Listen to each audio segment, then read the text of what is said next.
This is Infection, the survival podcast, recorded live on Tuesday, March 16th, 2021, episode 322.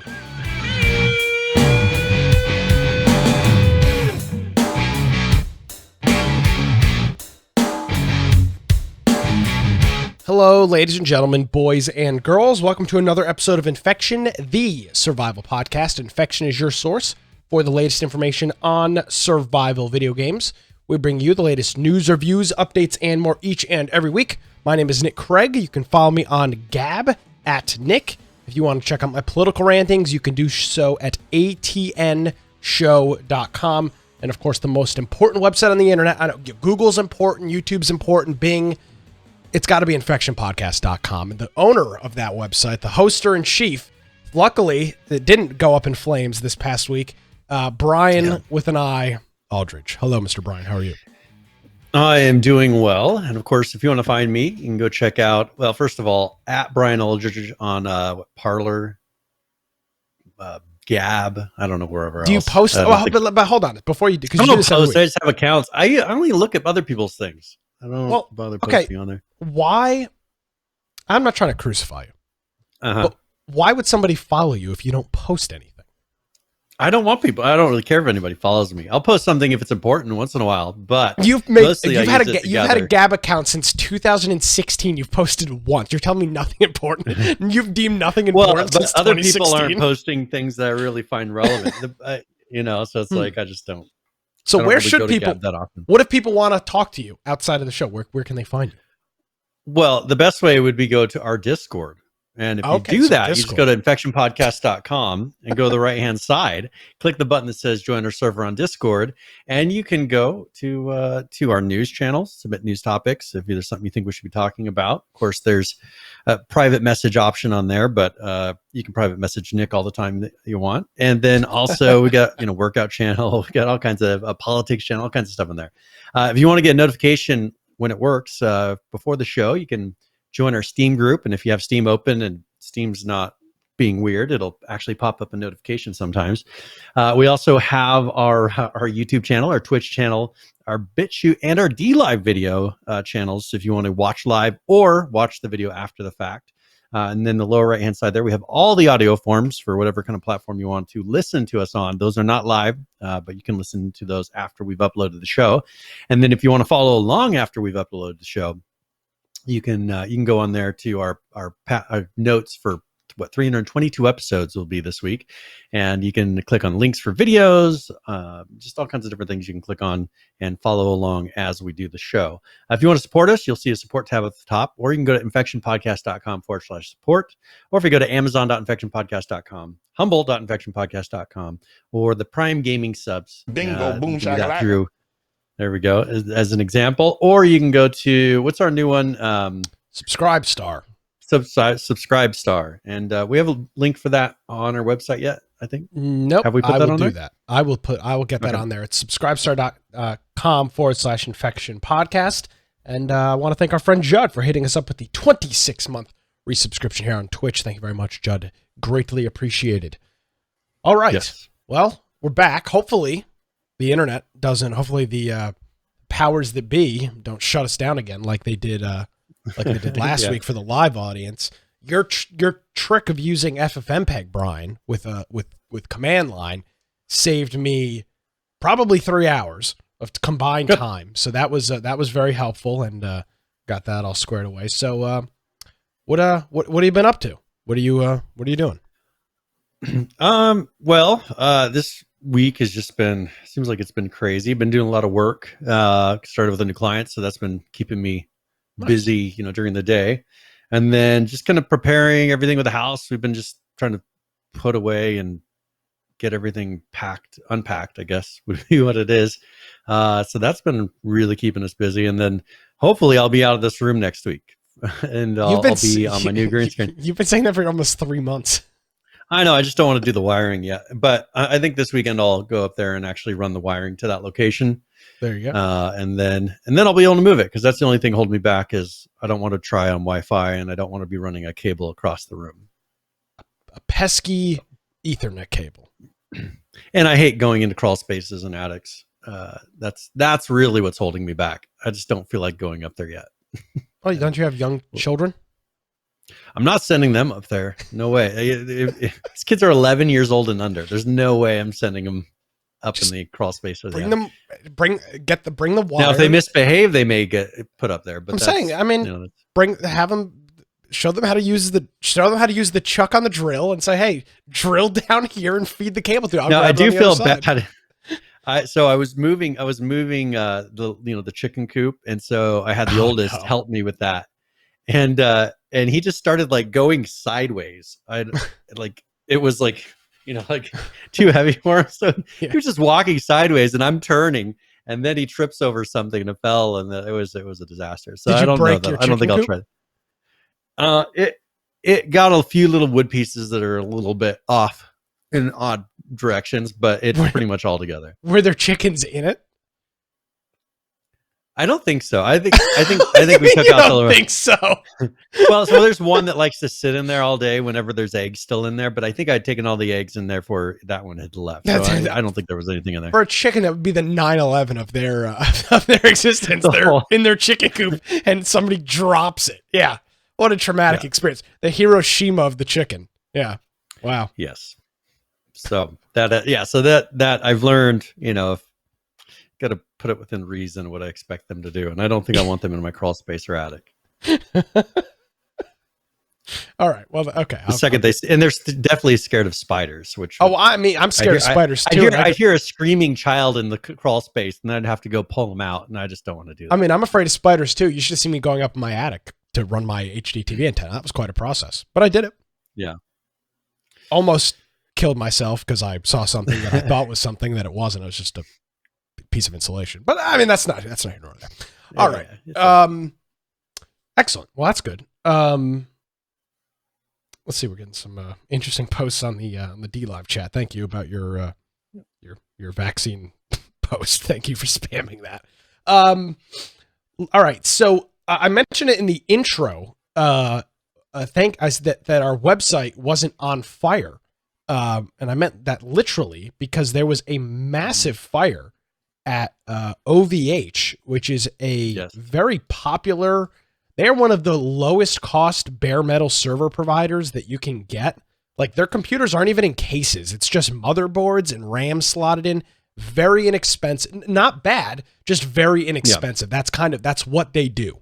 Very cheap not even bare metal, just literal racks of equipment of just servers and motherboards snapped together. Yep. And one of their data centers, was it in Germany, I believe, caught fire and pretty much burned to the ground. And they lost a whole bunch of data. Well, I shouldn't say the people lost a whole bunch of data. But it took 3.6 million websites offline. Rust was affected. That's what Rust has some of its servers. Yep. Well, all of its European servers are there.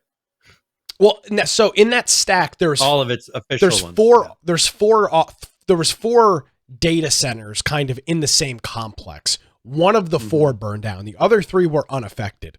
But I don't think I think all the ones that did burn down, I think that had all the Rust servers for Europe, didn't it? I think they said that it was a total loss for their European servers. Gotcha. By the way, it was in France, not in Germany. So that was that. They do say, and I just found this out because I'm reading it now, but apparently a UPS was the cause of the faulty fire. UPS. So one thing that this does point out to me is the cheapest route is not always the best, because obviously they're taking a shortcut with fire prevention. Obviously. It took them 6 hours, I think, to put out the fire. Well, and it just pretty much engulfed the whole building. It's not like there's that much flammable thing. I mean, the computers themselves, the servers themselves aren't as flammable as, if it was a wood building or something. I'm just surprised that it burned so quickly and so heavily. All the wiring. All that wiring, wire catching fire, and just trailing along. Yep. I don't know. That actually would be an interesting thing. I'd cut off a little piece of Cat 5 and maybe put a little gasoline on one end and see kind of I wonder what would happen. I guess, I mean, the jacket, the rubber, the plastic jacket is going to melt and slowly probably melt down the line. So I guess that would burn. Well, and I guess, and most if it's cheap cable, which it probably is, it's probably copper coated. It's not actually copper wire. So the copper coating would likely melt off. Yeah, I don't really know what would burn. That's a good point. I mean, metal, metal doesn't really burn. You can get, I mean, if you were in a very high end facility, they would have wiring that's not, that is fire resistant. They would have things that not necessarily water, but something that would put out some sort of a foam that would fill the whole room. Or there's a bunch of things that they do. Yeah, they take oxygen. They can remove. There's different things that they can do to pretty much kill the fire.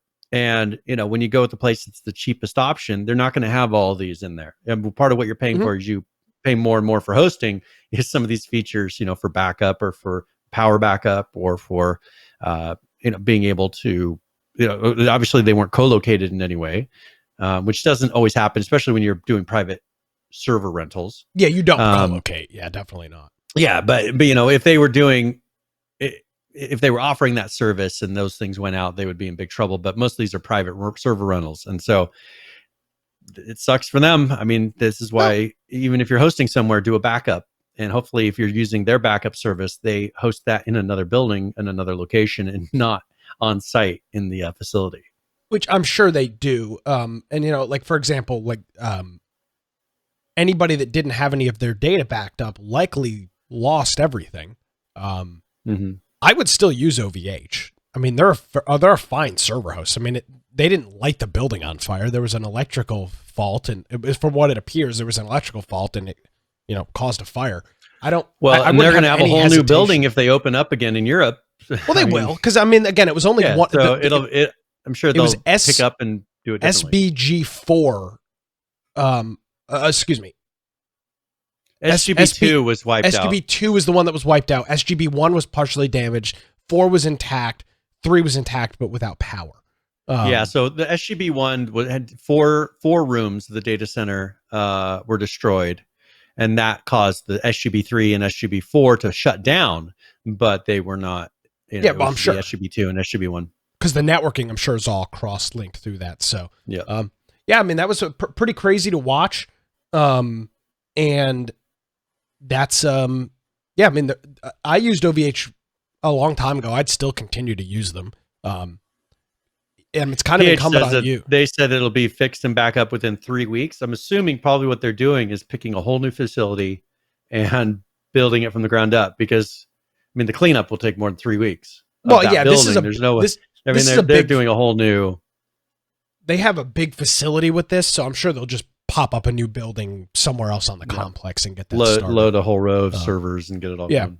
So, Judd's pointing out they have 27 data centers, so they could ship racks and everything else from all their other data centers to get something up quickly if they needed to, if they're not buying it outright. Their revenue in 2019 was $600 million. So, I mean, this is not some mom and pop server in your bathroom kind of company. I mean, this is a very large server provider. But as we learned, keep a backup, Brian. And obviously a lot of people didn't, including Rust, I guess. But I guess with their data is not really useful. I mean, who cares? I mean, it's server data. It's but they may learn from this, because it's very easy for them to once a day even just throw a backup of each of your game's instances. It doesn't have to be all the configuration of every little detail, but just like the save file. Toss that on somewhere so that you can restore from maybe like a configuration text file or something, just to be able to get back eventually. Because one thing about Rust that makes them kind of unique is they wipe every month anyways, so their users aren't going to be as heartbroken as if this were Arc, for instance. If this were Arc, people would be livid and freaking out. I think with Rust, you have a little bit different mentality, because you're used to having your server wiped every month on their official servers and whatever the rule is for your private server. Exactly. So that's the case with that. Make sure you've got your data backed up, and learn from your lesson. So that was I think that happened Wednesday morning. It was right after the show. I think, or Tuesday night late in Europe or something like that. So, yeah, that is OVH. All right. Real quick, let's talk about this. We've got the announcement of games that are coming to Game Pass for PC, that is. And this, the couple that are on here and their dates, Undertale, which I think we've talked about a time or two maybe, that's available now. Empire of Sin will be available on the 18th. Nier Automata will be available on the 18th. Torchlight 3 as well on the 18th. On the 25th, Genesis Noir, Octopath Traveler, Pillars of Eternity 2, Deadfire, Sopraland on the 25th. The big one, Yakuza 6, will be on the 25th as well. And then on March 30th, Narata Boy is that one. So I don't know really any of these games at all, but another big title of games coming to Game Pass. And this is for the PC version. But still, that's a bunch of games that are coming. A couple of them pretty well known. And still growing. And one thing that I heard is they're also going for, I think, like Sega games or whatever. They're pushing to get some of the, I think it's the Japanese market, if I remember correctly. There's a specific market they're going for, and they're looking at buying some Asian studios. Sega would pretty be big ones. I think it was Sega that I heard. You'd be surprised. Not a lot of people really realize that Sega's got an incredible IP list. With not just their console games, but all of the arcade games that Sega made back in the day. They do have an incredible discography of games. Not many recent games. They had a couple. The big one was their last big one. I think was Sunset Overdrive was a Sega game. That was a Xbox One launch title. That was one of their last big games. But Sega does have a pretty large IP base. So, boy, if Microsoft could pick up Sega, we could finally get some new Sonic games, because the last Sonic 2006 was a heaping pile of garbage. Still upsets me. But so here I found the article, or one of the articles kind of referring to this. There's a lot of places reporting this, and we'll see if it actually plays out to be correct. But it says Microsoft eyeing up Konami and Sega acquisitions to possibly invigorate waning Xbox console sales in Japan. So that's that would be pretty big, you know. If they could get those, they could get a bunch of different titles. I'd have to look and see what's actually in there, but that is something that people are looking at, because there's a decent number of titles that are between those two. Interesting. Microsoft has indicated that they are willing to spend the cash. They definitely have the cash. So if they can make a deal, I'm sure they will, and it will continue to cement their they're going to essentially have a monopoly on the market. They'll be the only people producing games. It will be Microsoft, outside of a couple of Sony's first-party studios. That'll be it.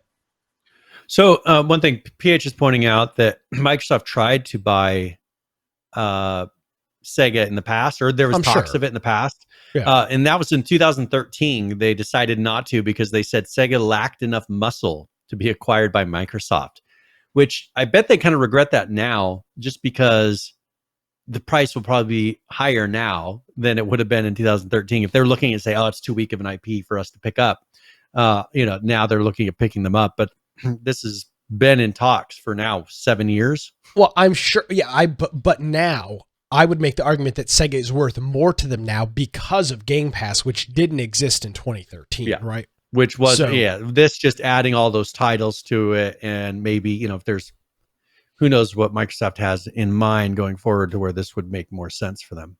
Yeah, I mean, Sega, you could list off, we could sit here for the next 2 hours and list off games that Sega and Konami have intellectual property over. I mean, it just literally goes on forever. There are... Yeah, and I would think also possibly some of those old... the really old titles. It'd be interesting if they could start bringing into the Game Pass some of the ones that, re-releasing some of the old Segas and anything that may not be available on the new console. Old arcade getting games, that in. Yeah, that would be something. You're just doing a bundle, because what's the loss of putting them up on Game Pass? Well, and they do have some of those. Like I've got the Sega bundle for the Xbox 360, I think it is, and it's got Crazy Taxi, my favorite game of all time, Sega Bass Pro Fishing, which is literally my favorite game of all time. And it's got a couple of other ones. It's like 4 or 5 games, and that was for the 360. I'm not sure that they've got any games on the any of those older games on the Xbox One, but yeah, that's well, and I'd be interested even because one thing they haven't done a lot of is take some of their really old titles and remaster them or put out a new edition. And there's a lot of old titles on Sony that haven't been touched, some of them since the 80s. Sega, yeah.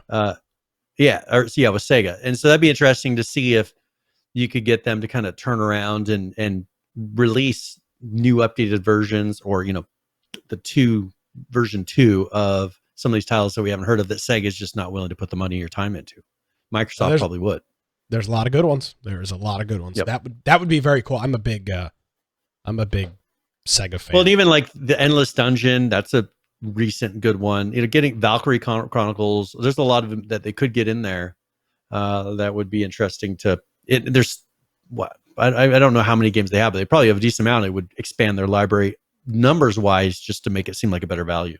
Yeah, absolutely. So yeah, there you go. That is Microsoft some Game Pass, and as they're continuing their trek upon buying up every single person that makes a video. Brian, maybe you should keep an eye out. Maybe Microsoft will be reaching out to you. Say, hey, heard you worked on a little game project. Maybe we like to acquire you for 50 million. Oh, I do have actually. I have been working on a little project just for fun, because one of my boys, he's interested in games, right? Well, they're all interested in games, but so I've been showing him, I've been making kind of like an Among Us clone, Among Us. Yes. Figured why not? So I've got an Among Us clone where you run around. It's kind of like a dungeon thing, that you can run around with other players, and, I have different things you accomplish. There's swinging blade. It's a little bit different because you can actually die in it, which I probably should take away, because that's not how Among Us works. You dying in the game, but it's fun. Excellent. So well, then I'll let you know. I'll let you know how that goes. But that's been something I've been playing around with. Interesting. Yeah. Well, then maybe Microsoft will be interested in acquiring that. You never know. I'm sure. Among Us remix. Yeah. Exactly. PH says you got him the Asset Store project.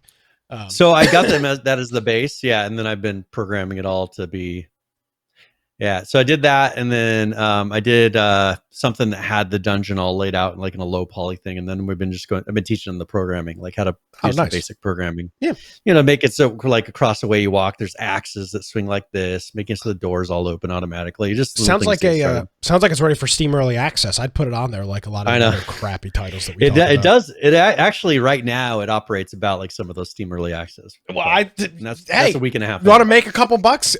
Take out $100 loan for your Steam developer account or whatever it is, and throw it up there and name it something. We could at least raise $50 or $60 potentially. Hey, that'd be sales. That'd be worth it. We got this. Yeah. So there you go. That's cool. That's a cool project. Keep us up to date on that. Yep. I'll let you know how it goes. All right. Rockstar. Yes. By the way, one of the founders of Rockstar, Gordon Hall, passed away this week. I thought I read what he died from, but this article doesn't seem to indicate. Was it? I thought it was cancer. That's what I thought I read.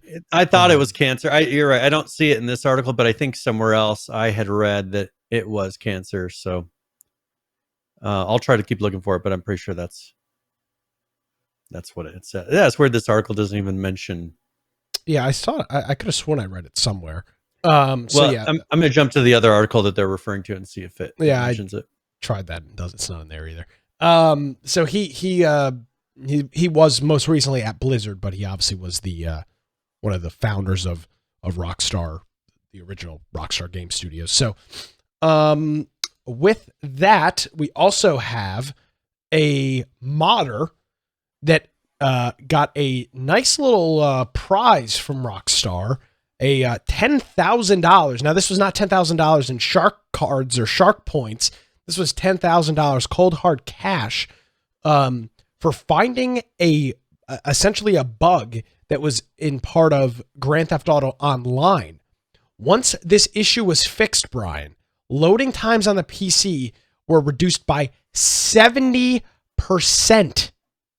on average. 70% on average.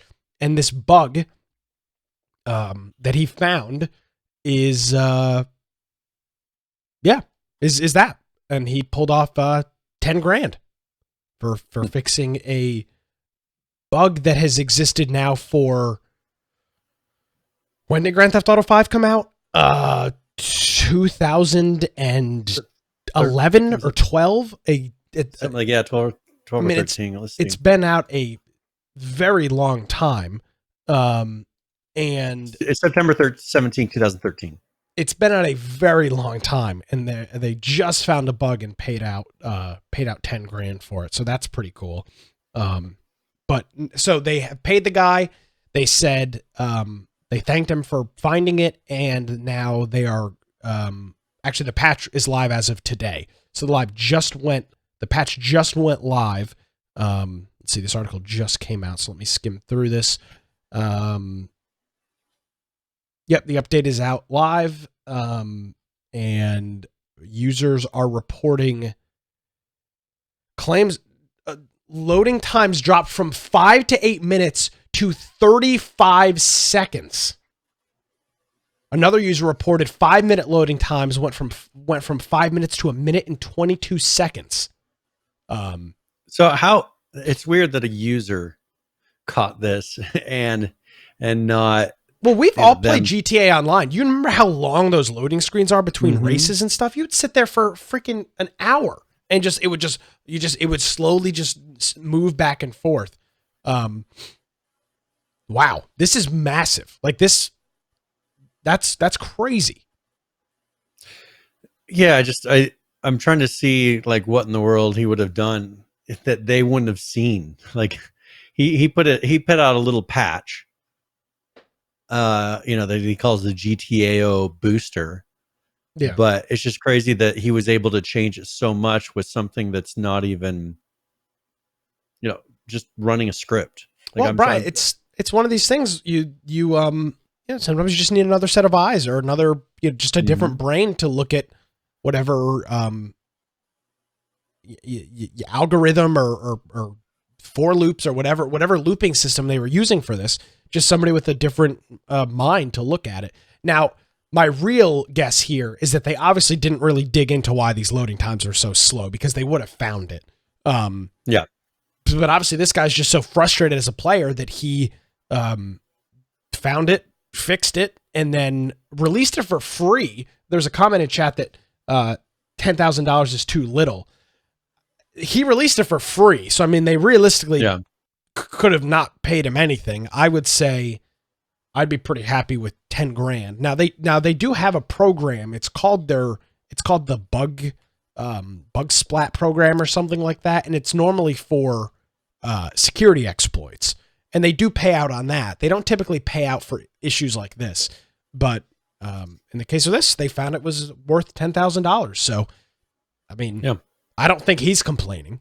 I mean, I'm sure it would have been nice to get $100,000, but $10,000 is a pretty nice chunk of change for something that you released for free on the internet. That doesn't happen. Well, one thing too is he puts in there like skips logos and speeds up legals. For another one of these things that someone else did. They're now putting ones where it just pretty much skips all the unnecessary things on startup to try to get even shorter. Yeah. So pretty amazing. And a lot of people are saying that this might bring them back to GTA Online because they were just so sick of these crazy long load times, and they were. Every single time you would go online, it would take forever to load. Do you think that they're really going to be putting that much time into GTA Online from GTA 5? Because when GTA 6 eventually comes out, they're going to be releasing, from what I remember us reporting on a while ago, GTA Online is a separate client, kind of like what they've done with Red Dead Redemption Online, where it has its own separate client. It seems like they're going to probably eventually phase out GTA 5 online and replace it with the standalone client that that'll be linked to the GTA 6. They will, but I don't think GTA 6 is at least, the single player is at least 2 years out. The multiplayer could be another year out from that. And apparently they're still making a lot of money on it. I mean, I don't know. Yeah, people buying shark cards and everything else. Yeah, let me see if I can pull up the current players real quick and see what they're at right now. But I mean, from last time I looked, it was because it says as of popular. December 1st, it says there's around 130,000 players. Well, there's 50,000 people playing on PC right now. Now, they're not all playing online. They're just playing Grand Theft Auto 5, but this is just on PC. Grand Theft Auto is very popular on so maybe that 130,000 across them all. Well, I mean, that's its current place. Its 24-hour peak was 112,000. Its weekly peak is 122,792. So, I mean, there's still... This beats out most games that we talk about. Yeah. In terms of its player count. There's more people playing Grand Theft Auto right now than are playing Ark. And that's probably mostly Grand Theft Auto Online, and then however many people are doing role playing, and then after that is the remainder, probably much smaller number of people that are still playing the story mode. Yeah, I'm sure there are a small group still playing that, but I would assume that a majority of that 49,000 are definitely playing some sort of modded GTA for sure. Yep. Yeah, and we'll see where that goes. Do you mind? There's a article that there's a topic we had talked about regarding Riot.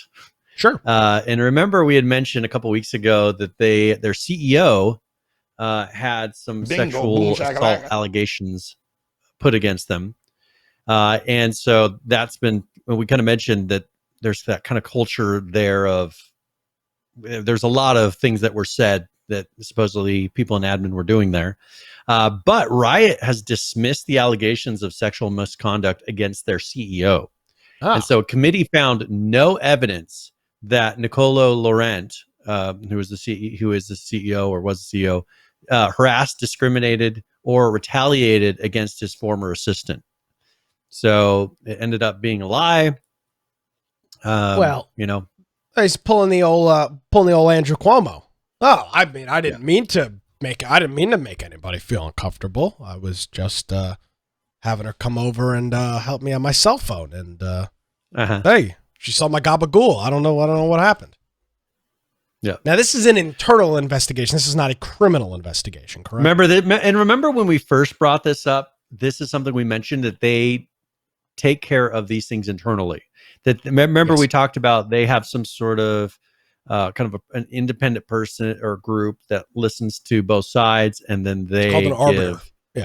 Yeah, they have an arbiter there, and so they went through and said they were unable to find any evidence that he had harassed or sexually harassed his former assistant Sharon O'Donnell, and she sued them this year in January, saying that he made inappropriate advances towards her and then fired her in July 2020 when she rejected him, is what they're claiming. Which, who knows? I mean, it's there, something like that.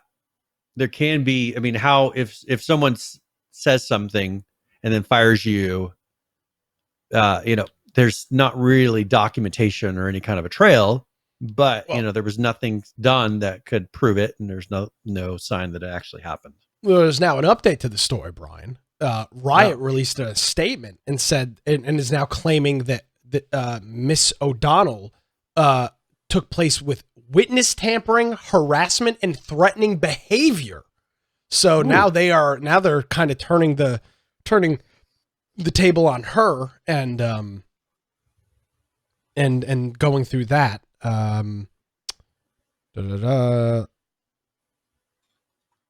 So it's interesting though. It says, oh, okay, yeah. So Laurent was found not guilty and has retained his position within the company. So yeah, the CEO didn't leave.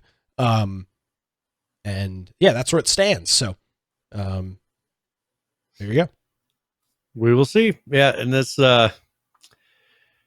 Well, I won't comment. I'll keep us on Twitch for another day. There was a big deal made about this when it first started. Of the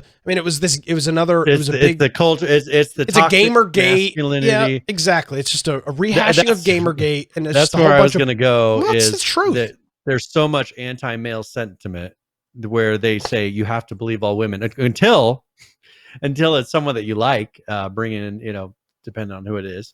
But yeah, it's just. And we saw this with New York. They'll say, "Oh, believe all women," and then all of a sudden, they're like, "Oh, no, they're lying." Well, not these women. These women are whores. Don't believe them. These ones are crazy. The other ones, though, the other ones. Believe all the other women. These ones are just these are whores. Don't believe whatever they say is inaccurate. So yeah, I mean, in this situation, everything seems to be good. I mean, the guy was accused of sexually harassing somebody, which is not good. They did a third party did an investigation. They found out he's not guilty. So, I mean, the question is, this lady's already without a job. So, I mean, I guess she's already been punished in that way. But I mean, this guy's name get dragged through the mud is, the CEO's harassing women within the company. It's just. Well, and I mean, not to go too much into politics, but this is something that Trump had to deal a lot with. And usually I assume they're hoping for in some of these cases is they'll get a payout. And that's the problem is someone like Trump who has a lot of money and it's not worth the argument. You have people coming all the time to you saying, this was inappropriate. They want to drag you through court and cause a lot of expense. And so they'll just say, all right, what's going to pay? What can we pay just to make you go away? Now, that's not healthy, but that happens quite a bit. So just whenever you hear some of these things, you need to keep in mind that sometimes that happens. Yep. And not sure that's what happened in this case, but the claims, none of them were verified, and the CEO's retained his position. So good on, as much as I dislike some of, by the way, Riot, aka China. But give Riot credit and him credit for not running away with his tail between his legs and saying, "Oh, yeah, you know what? I'm just not even going to bother with it. There's too much bad publicity. Let me just quit and sink my entire career down the toilet." So, good on this guy. Well, that's one thing is people don't realize, like, some people, it's just easier for them to walk away because this is possibly causing harm to their marriage. I mean, there's a lot of different things. If something just goes sideways, this is one reason that sometimes they'll just pay, because what if for some reason they're able to convince a court that, even though it didn't happen, that they think it happened, that is something that could destroy your life, could destroy your career, your livelihood. And so for some people, it's just easier to pay and walk away. But then you get people like this doing it all the time. Yeah, agreed. Let's talk about Activision-Blizzard for a second here, Brian. And not great news. They have laid off, and there's been another slash of employees. They almost 200 jobs, 190 total. 50 of them are related to esports and live events. Kind of, which aren't happening right now or as much. Yeah, non-existent. And then, hold on, something. So yeah, and one thing they said the staff that does get cut, they are getting 90-day severance, a year of continuing health benefits, and here's the topper, a $200 gift card to Battle.net. I mean, hey, you don't have a job anymore, but you can play some WoW for a while without having to pay. You want to feed your kids? No, here's $200 at the Battle.net store, our monopoly money that we own. Yeah. Congrats. I mean, why not just give them like a thing that gives them every single everything that's in the Battle.net store, just gives it to them. Like, just apply it to their account. I mean, what's the difference? So it doesn't say what the remaining other jobs were, but 50 of them at least were esports and live event related. So yeah, there you go. Now, and then what I found was kind of humorous is in the same day or two, there's another article that says Blizzard ramps up hiring for its unannounced online game. So they're laying people off at their esports division, and people are like, oh, this is horrible. But then they're also hiring now 16 positions. So it's not anything near the 300 and whatever that were laid off for the, or 100, was it 190? Just under 190 that were laid off for the esports. But they are hiring 16 positions for an unannounced online title. So we will see what that is. So far, their thing looking for people is very generic. It's just sometimes you can see something that kind of gives you a hint of maybe what they're looking for, but this is all just general. There will be combat. Yeah, I mean that's the only thing I get out of there. There's gonna be combat in it. So yeah, very excited. I do before PH says makes some comments about the Overwatch League, and says forced Blizzard esports. Yes, right. Blizzard has been forcing esports as well as have a lot of other companies. But COVID, I mean, really screwed this whole thing because they were fine. And I shouldn't say getting some. They were absolutely getting some traction. I mean, these things, some of these Overwatch League events last year or 2 years ago, these were on like ESPN and ABC. I mean, they weren't getting they weren't insanely popular, but they started pulling a little bit of following. I followed it for maybe 6 months or so at one point, but now these events are impossible to do. And yeah, I mean, it makes sense. I'm sure they'll try it again. They'll continue with something. And yeah, that's, it was funny. Right as esports was getting right as esports was kind of ascending on the roller coaster, Brian, COVID happened, and it really there's no events, there's no DreamHack, there was no BlizzCon this year, there's none of I don't think there's going to be any of the big gaming conventions that they have, or the big LANs that they have, DreamHack, and none of that stuff is going to be happening. And one thing, they did BlizzCon all digital, like for instance, for Blizzard, they did BlizzCon and everything digital. I'm curious to see how many of these will, going forward, be more of a digital thing, less of even after the main fears of COVID have kind of passed. Is this going to be something to where now, because before they would try to force you into an in-person, like they would, especially for BlizzCon, they would sell you a thing to be able to watch it, but their real focus was getting people on site. I'm just curious how much going forward are they going to push for people being remote and maybe even dump the on-site part of it? Because how much money are they really making off of that? But that's all about aesthetics and that's all that is. I mean, it's a show. And I'm just wondering, are they going to find that they get more value out of one versus the other? Is it worth the work for the value they're getting out of that? Is what I'm curious of. I don't know. I've been to the video game arena that they have out in Vegas at the Luxor, which is the pyramid shaped. That was a couple years ago. That was 2 or 3 years, 3 years ago at this point.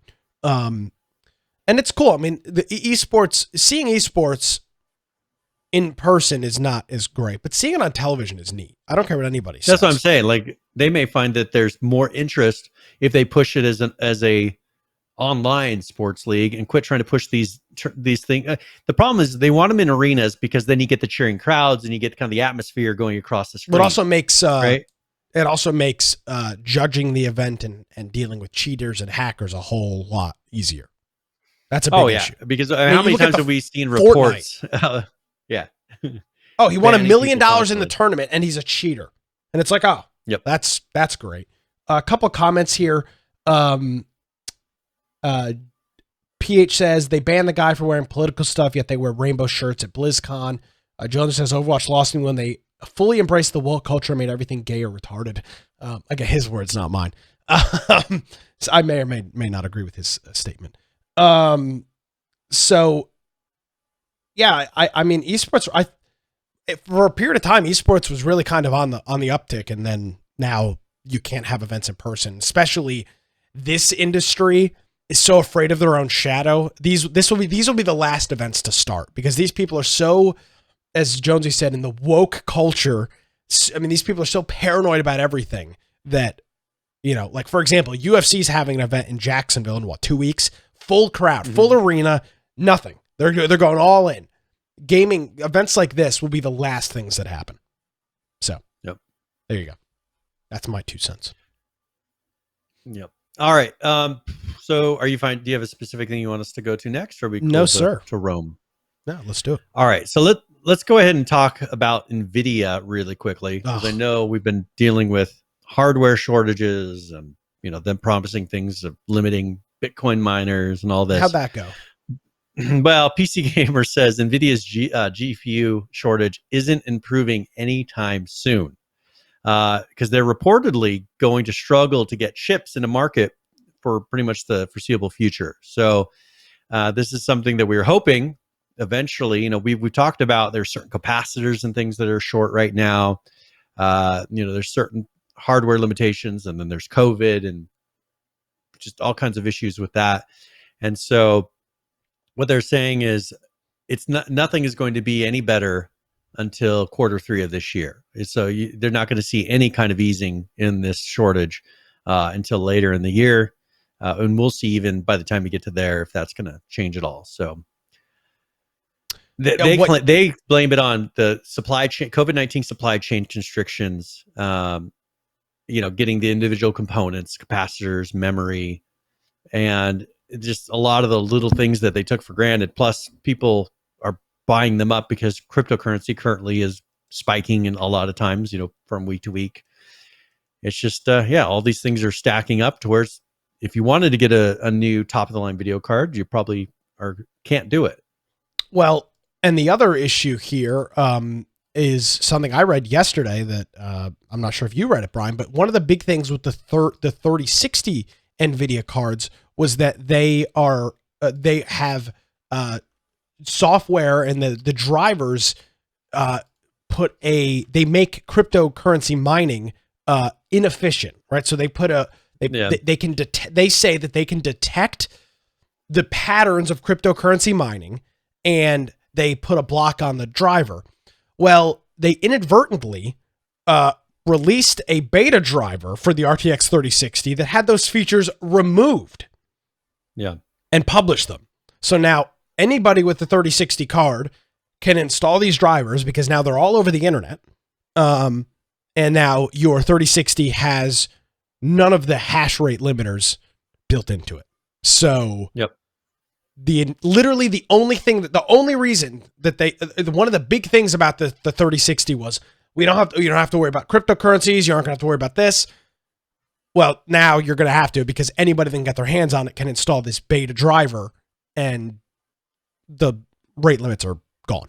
So my issue is I don't like the idea of them programmatically limiting their cards. Well, they thought they could do it to stop cryptocurrency, but it was never going to work, and that was stupid. And it was nothing. Yeah. It was nothing but a feel-good marketing ploy. Because realistically, if somebody, they act like it's impossible to reverse engineer a video driver.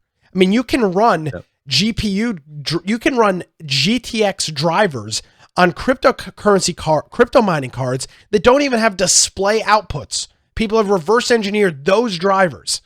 So and nobody in their right mind thought that a software level block was ever going to stop cryptocurrency mining, which honestly, I don't even think is that big of a problem. There's no supply. That's the issue. There's no supply. There's no chips. Yep. And usually when something is really popular, they make more. And when it's something worldwide like this, you can't get the parts. And I'm hoping that a year from now, enough will have settled down to where we can go and buy a new computer, and you can buy a video card, buy a CPU, because we can't. You could try to go buy and build a top of the line computer, but how much would you be unable to purchase, or you'd be paying twice as much as what you should be paying for it? And that's kind of where the situation we're in. Yeah, well, it's all about the NFTs. That's the solution. Yeah, the NFTs. You can buy that Elon Musk NFT, the techno song about NFT. No, I'm not interested in any of that stuff. But I guess that is the future. Well, do you want to do the game giveaway? Announce it here really quick. Wow. So the show's been rolling by. Yeah, so we don't forget it this time. So if you do ! giveaway in chat, and you have to be a follower of the channel, you don't have to be a subscriber or anything. And I'm giving away a copy of Control, And this is currently a pretty popular title. It's been out on, I think, PlayStation is where I saw. I don't know if they released on every console, but it's out on PC as well. And so Control, it's currently $30 to get it. I'll put a link to the Steam page. I have the option of redeeming it, I think, under the Epic Game Store or Steam. So if whoever wins it, I will give you a choice, and you can redeem it under whichever one you would prefer. But we'll be giving away a copy of Control here in about an hour. Boom, shakalaka. Hey, I want to thank our buddy Green Man Cartoons, who I believe is the subscribe leader, for hitting us up with the 38-month resubscription. 38 months. Wow. I can't even comprehend how long that is. That's meant there's not 38. There's less than 38 months in a year. So it's longer than that for sure. Thank you very much, Green Man. And we are keeping our fingers crossed that we can hopefully see our good buddy Green Man Cartoons later on this year at at some sort of gaming convention. So we're or something still actively working towards that. Speaking of anniversaries, PUBG 4-year anniversary. I feel like it was just yesterday, Brian, that a underage Nick and a Brian were standing freezing our asses off in Boston.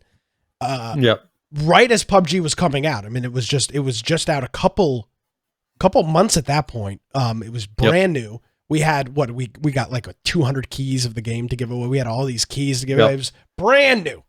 And we got a really good interview with Brendan, and he told me they would not have any silly skins in the game. I mean, it was good times.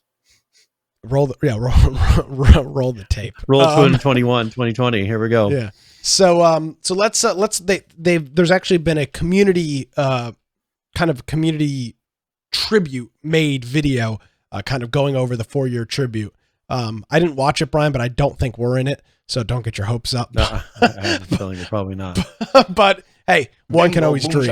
So before we do that, let's take a look at our friend It's Jonesy says quality over quantity, Green Man. Tier 3 shilling all the way with the 16-month Tier 3 resubscription. Thank you very much, Jonesy. Is appreciated, my friend. And let's take a look at PUBG.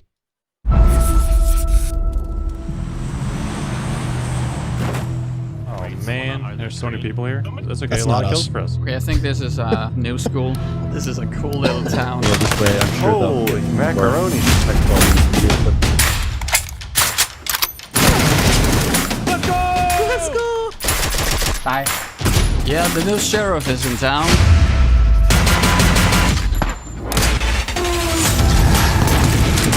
No, there's one to the left. I did it! Come on, let's get out! Woohoo! Wow! Wow, RPG! RPG! Mama! You actually do need a push. Oh my god!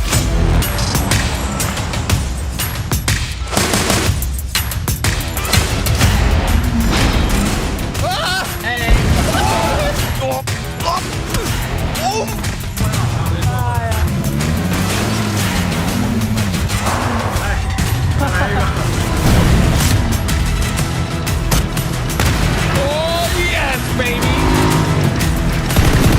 Wow! 52 kills!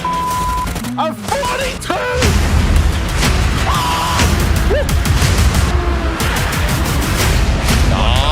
Easy peasy lemon.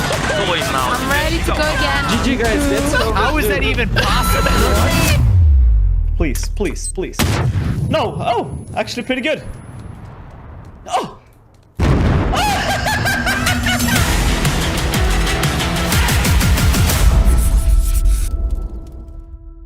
All right, so pretty cool video there from PUBG showing off some of the reactions there, of some of them staged. All right, it's a video. It's meant to, that's the goal. So cool video there. There are some giveaways, Brian, that are taking place in the game. Those are active. Let's see if I can get my date and times for those. Those are active between now and the end of the month. Oh, excuse me, through the 18th and the end of the month. So from Thursday to the 31st of March is when those will be live. And there's a whole bunch of different things that they're giving away. There's coins, G-Coin giveaways that they're doing. There's M416 giveaways. They're different emojis and things like that. So they've got all the different things that you need to meet in game, certain number of kills in the different time periods that those are going to be active. So you can check those out on the website. The link to that will be on our website, infectionpodcast.com. Another thing that they have is the PUBG Labs, and that's those kind of features that they're testing that you can enable or disable in your own client. One that they are doing right now is called Sandhawk After Sunset. And what it does is it turns off or it pretty much makes a minimal UI, and then they have it be dark, and then there's flares, 3 flares throughout the match that are let off and kind of signal that the zone's going to be closing, and gives you a little bit better visibility. So that'll be one mode that you can do. So a single red flare signals the warning phase, and then they have 3 consecutive red flares signaling the closing phase. And then for the UI, there's no player HUD, so like no boost bar, blue zone, backpack bar, no mini map, no compass, no ammo counter. The player's health bar is shown, and I think it shows your stance as well.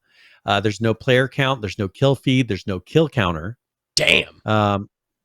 The M brings up map, but does not display where you're at. The blue zone displays, so it doesn't display where you're at. It doesn't display the blue zone or any other markings. Now, there's no change to the inventory, and there's no ping messages as well. That's what it looks like. So you can see it's just the health bar and your stance. That's it. That's pretty neat, and it's dark. By the way, you should mention it's dark. There's no sunlight. Yep. Yeah, and cool. So that's something that's happening. So if you're interested in that, now it says when playing in labs, does not provide any XP for the gameplay rewards. It does not get applied to your career stats. Does not count towards your Survivor Pass missions. Provides no BP, so no battle points, and no additional rewards. So just keep that in mind when you're in there. It's more of testing a mode out. You're not going to get any kind of a reward or things for doing it. So, all right, then that's pretty much, I think that's it for PUBG. I think you're muted. I can't hear you at least. Yeah, see, that would be a good thing to be able to do. Sure. Yeah, let's yeah, you know. Yeah.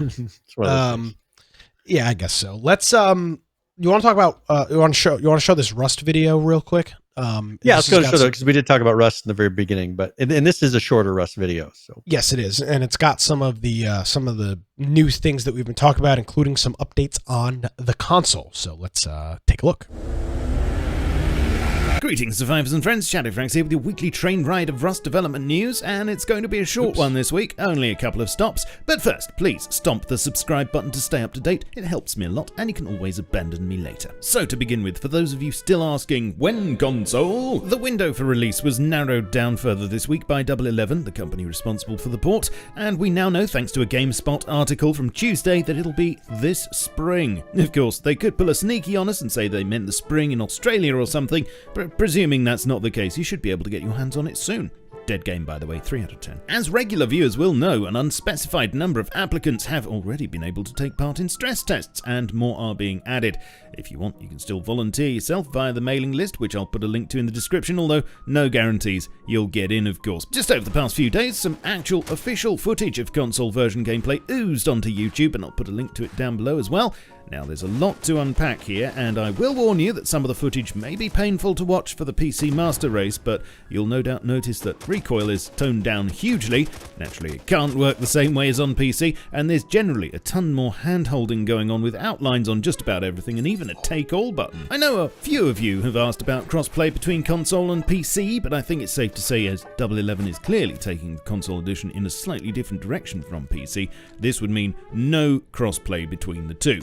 I mean, you wouldn't enter the Grand National on a donkey, would you? Tell me what you think to all of this in comment land down below. Back to the actual game now, and there are some adjustments coming to slots. There are improvements coming to the UI and the way machines are mounted. Plus, apparently you'll soon be able to specify how much to bet on a spin, with the potential for high returns, of course, because some of you have scrap to burn. Also, more work is happening on card games, and I'm reliably informed the first one we'll see is Texas Hold'em. There are a few minor fixes and tweaks, such as one for dismounting the work cart, sometimes changing your viewing angle, the disabling of auroras, rainbows and lightning effects underground, a fix for some gunshot volumes, the velocity projectiles inherit from work carts being lowered to 50%, and a reduction in the cloth harvest yield from NPC corpses. Also on staging, the UI for the news section has had a big update that now shows the entire post with images and YouTube links, plus better scrolling. Over to works in progress, and there's a lot happening on the gesture system with a proper UI and some additional gestures being planned, so hopefully this isn't far off,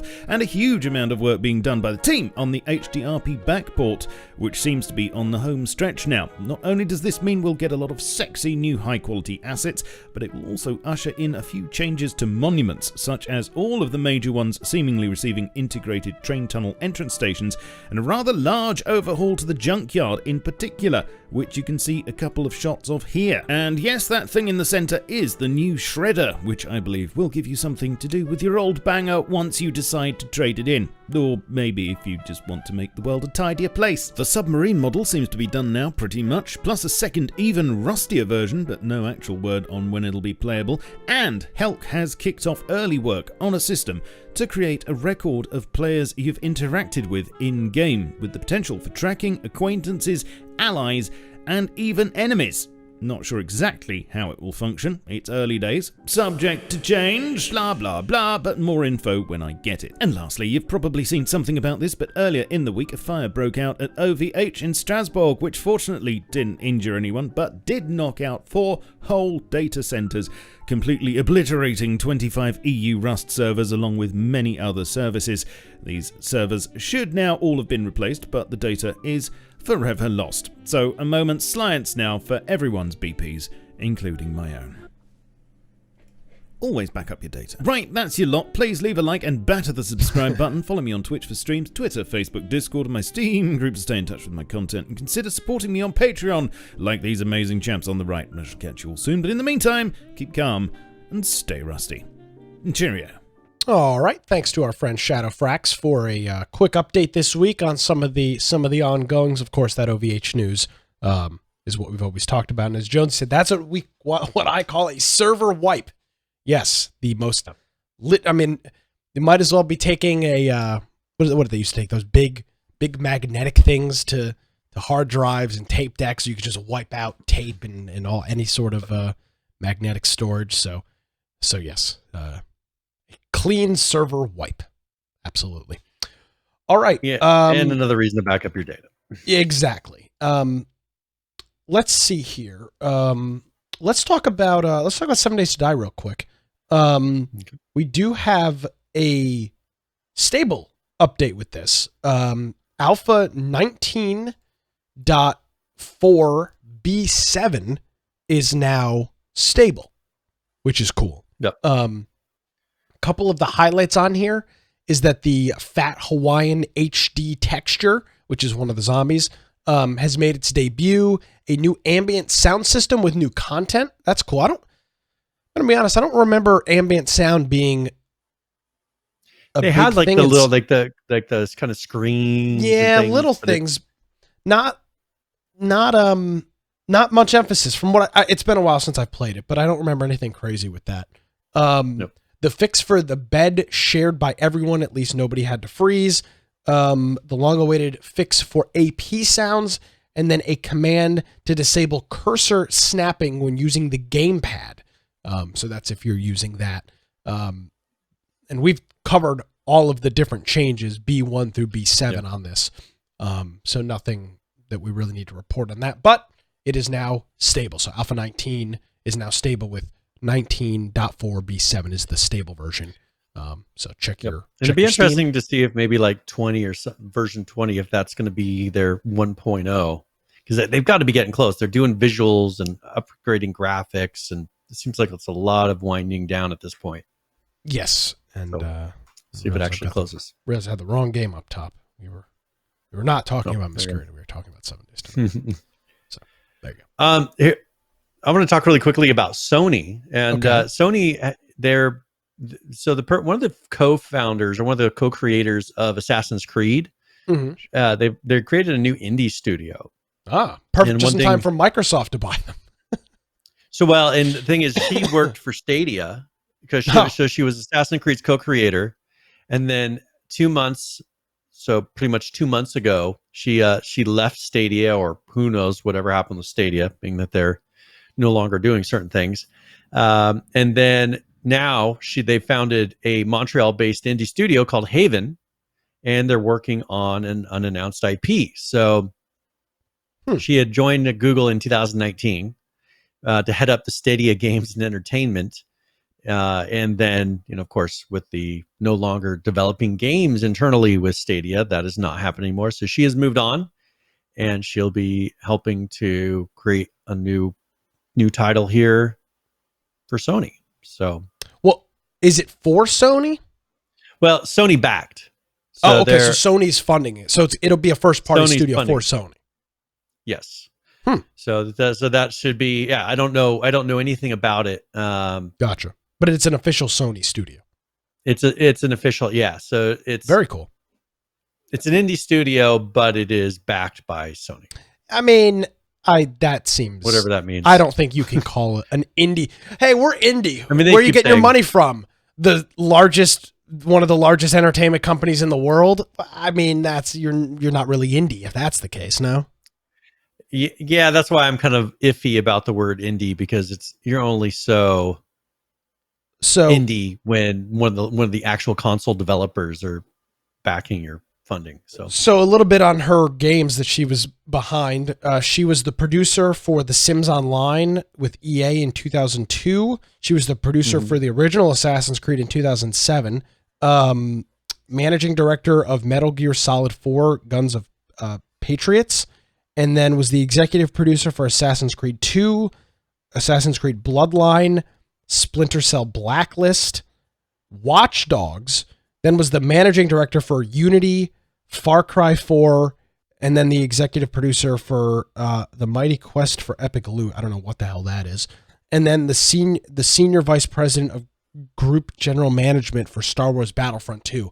So almost all of the games that she's got credit on are rave successes. I mean, now they do say that it's an independent studio, but I think they are contracted to release their title under Sony. So I assume they're getting some sort of a bonus or something, but they're not owned by Sony, but they are getting funds to release this title under Sony.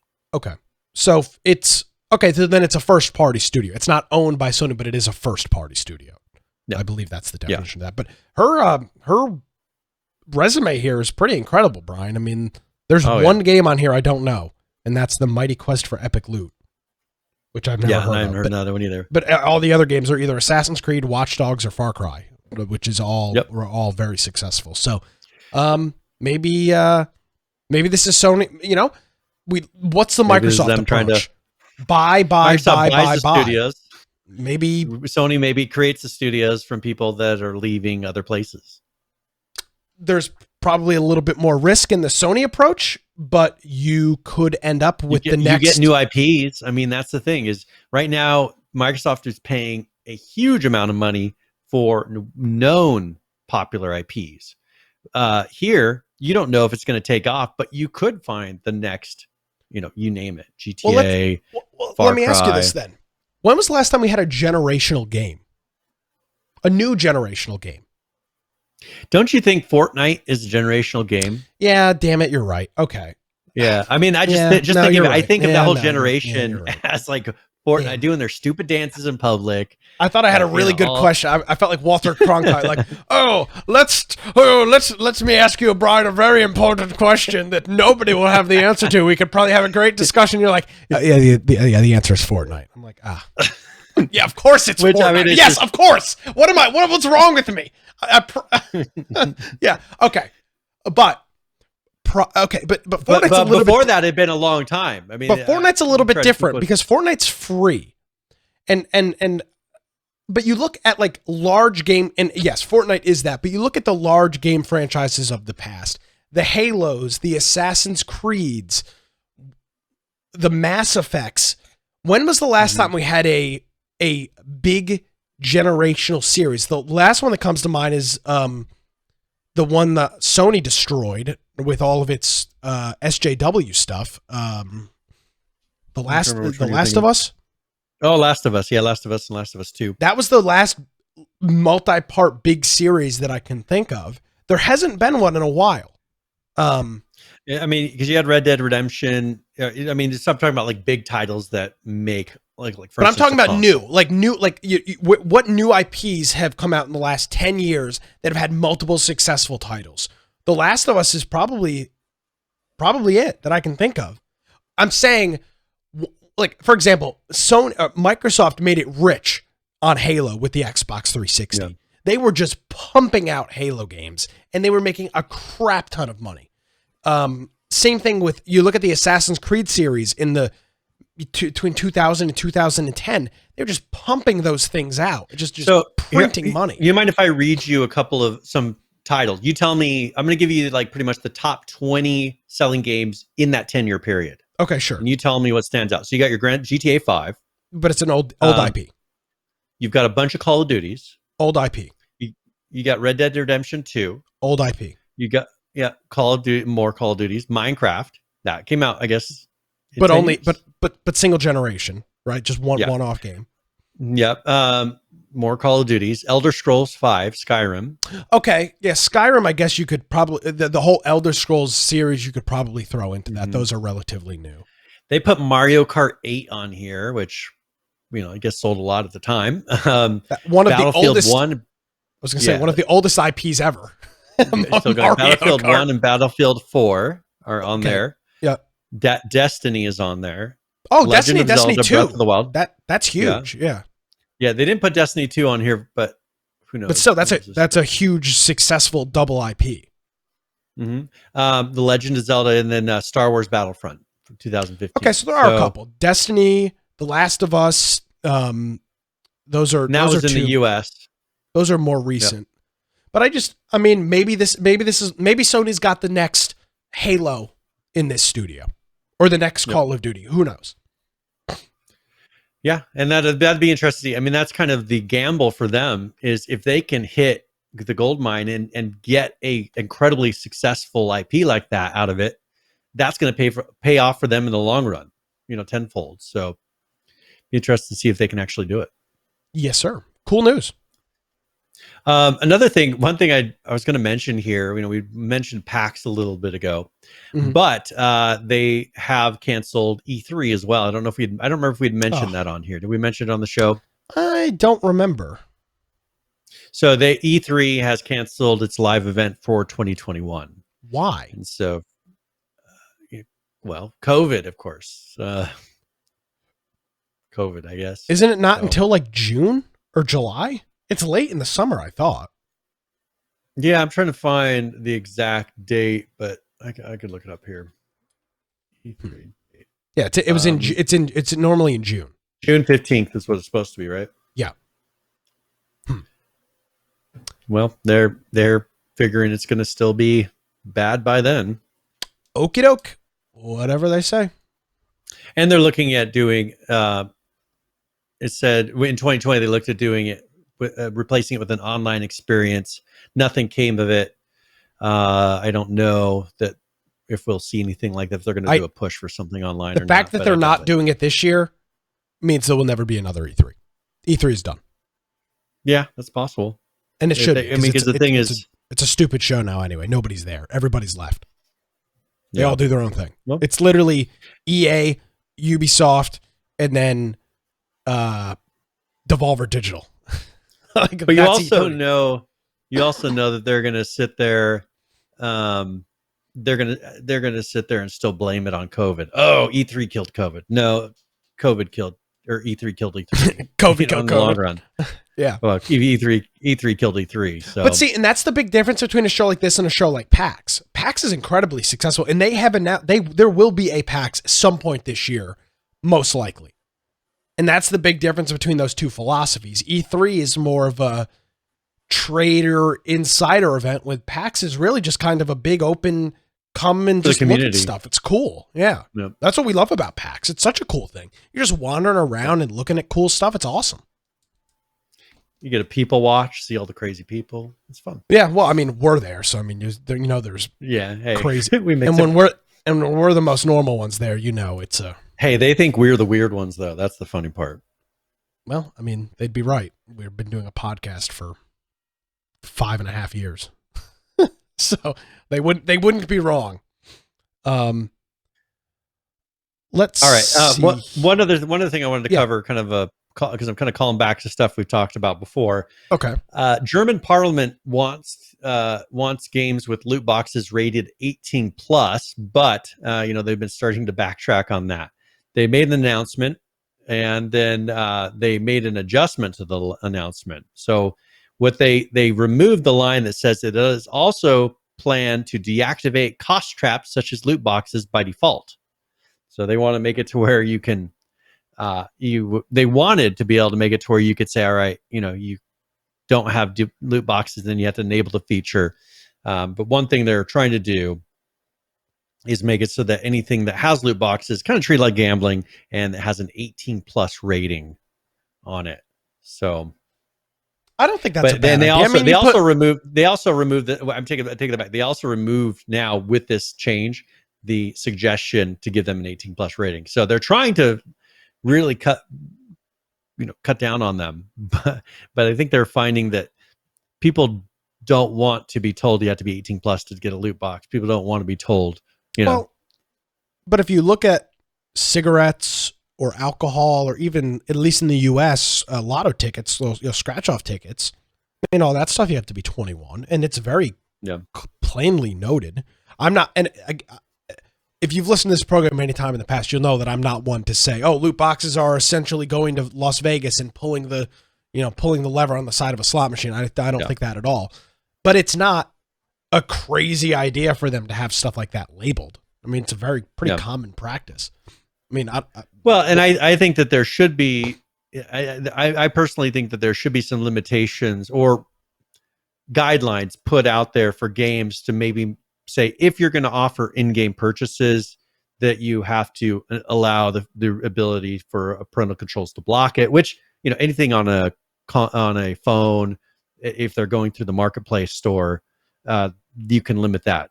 But that's my concern is, if you're going to make it to where there's loot boxes in there, make it to where a parent has the ability to prevent them from just purchasing like crazy, which is more of a concern on non-console, non-mobile devices, which those are the biggest people doing it anyways. What do you mean, PCs? The consoles and the mobile devices are the ones that are mostly doing loot boxes or microtransactions, things like that. Most of those have parental controls pretty well built into them already. Yeah. Well, yeah, I mean, Apple, like I know, for example, on iPhones, I mean, it automatically, like, you have to authenticate every 5 minutes with the Apple Store if you're making purchases.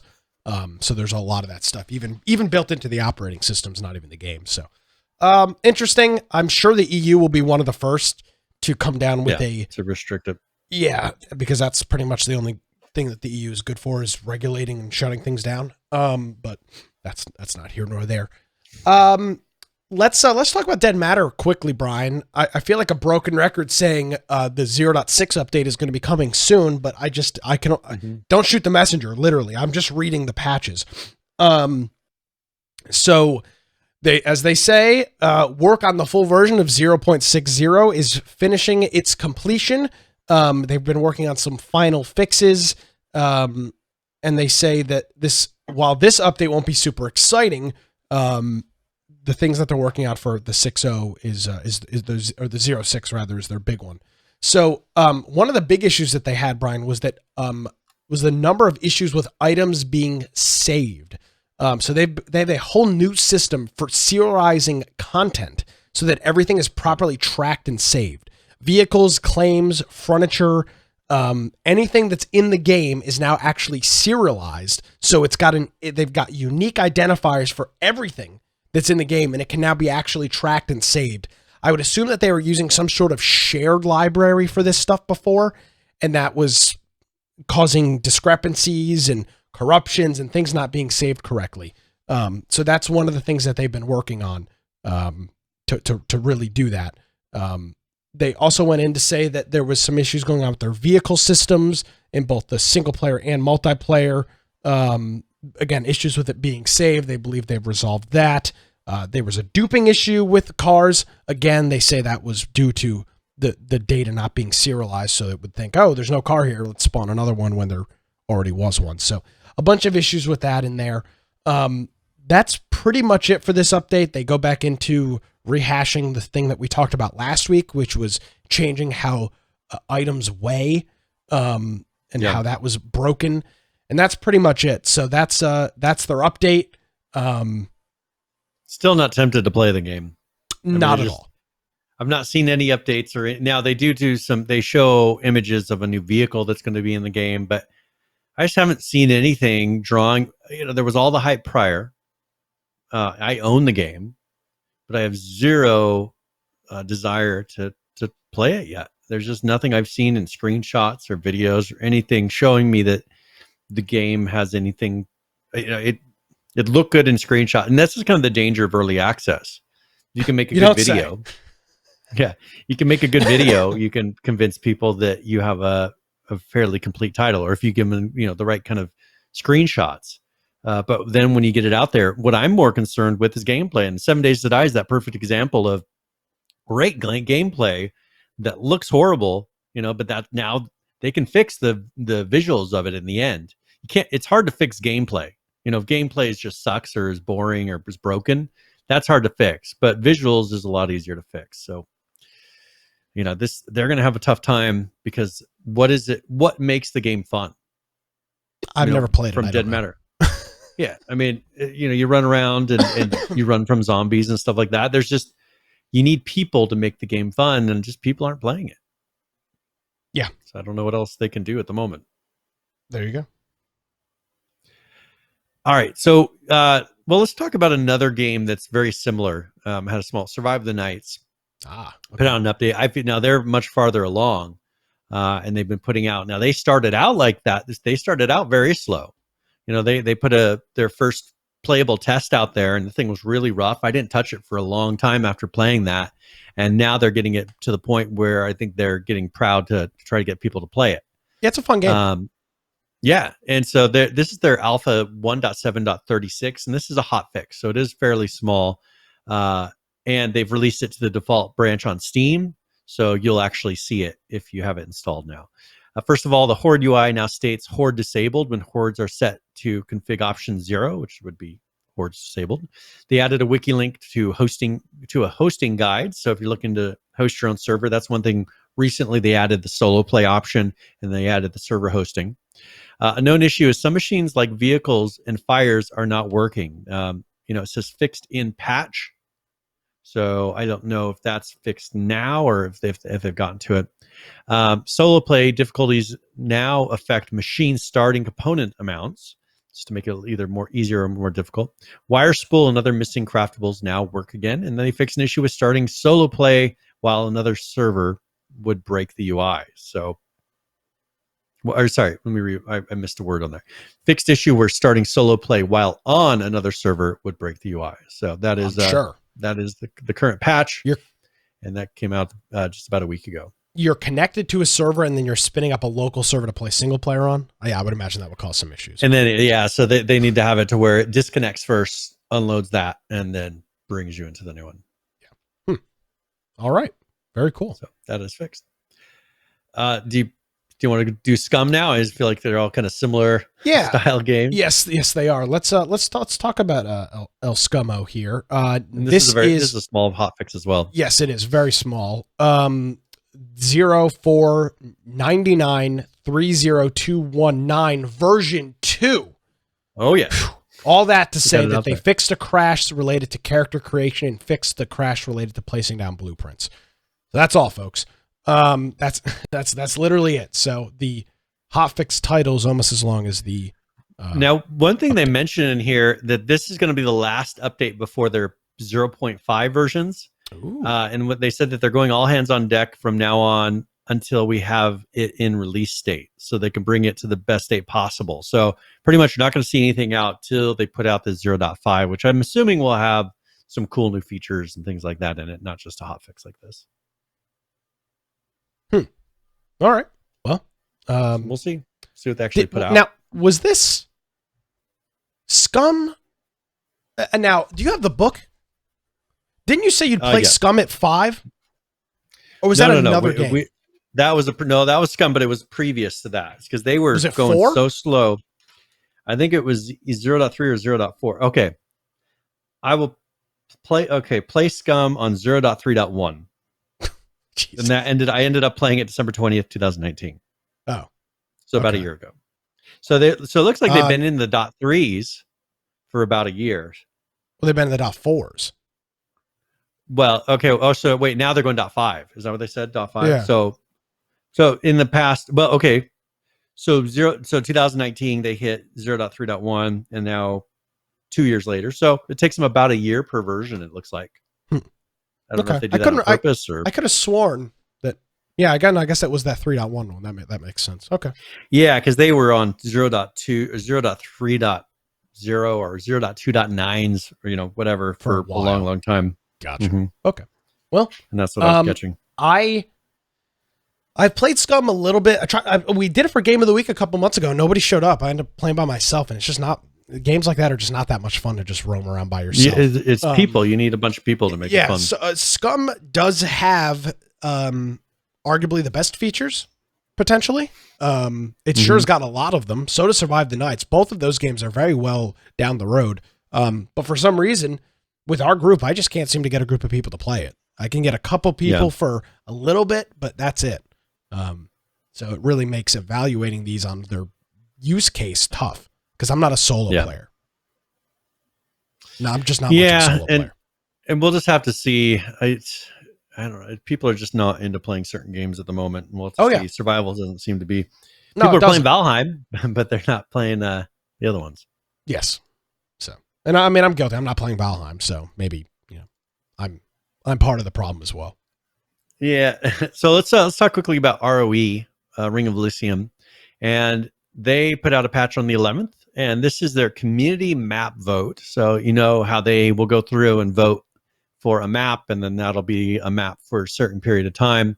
So players can vote between the Europa Island, Mount Dion, and Vera, and for 2 weeks, and then whoever wins the most votes, and you earn the ability to vote, based on playing in game and things like that. So that's going to be happening. And then they had a patch where they optimized the display effect for limited time items in store. So not a huge patch, mainly enabling the community map vote and then fixing something in their online store. All right. Now, yes. I was going to say, before we go any further, do you want to do upcoming games now or do that at the end? No, we can do them now. I'd be fine with that. So these are games that were on our notes last week and we didn't get to. What are these two games? All right. So first of all, we have one called Deadtale, and this is a post-apocalypse. It's a co-op multiplayer horror game. Okay. And so this one, it can be played as a shooter and stealth-based. So depending on your preference. There is a video. Do you want to play that video really quick? And people kind of say the game is pretty dark, because it is a horror and it's supposed to be at night and things like that. But let's play the video really quick and then and see, if people can get a good idea of what the game feels like.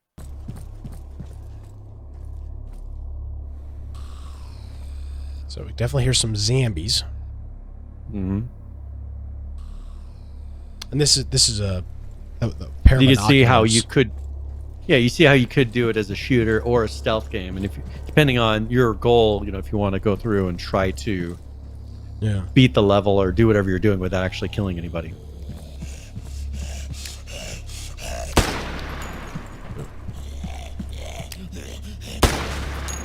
Single shot headshots. Crafting some sort of weapon wheel. Pretty standard.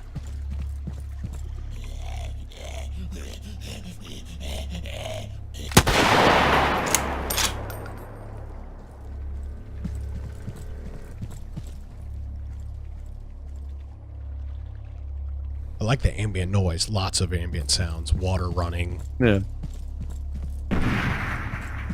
Okay, sounds like a Clint Eastwood movie.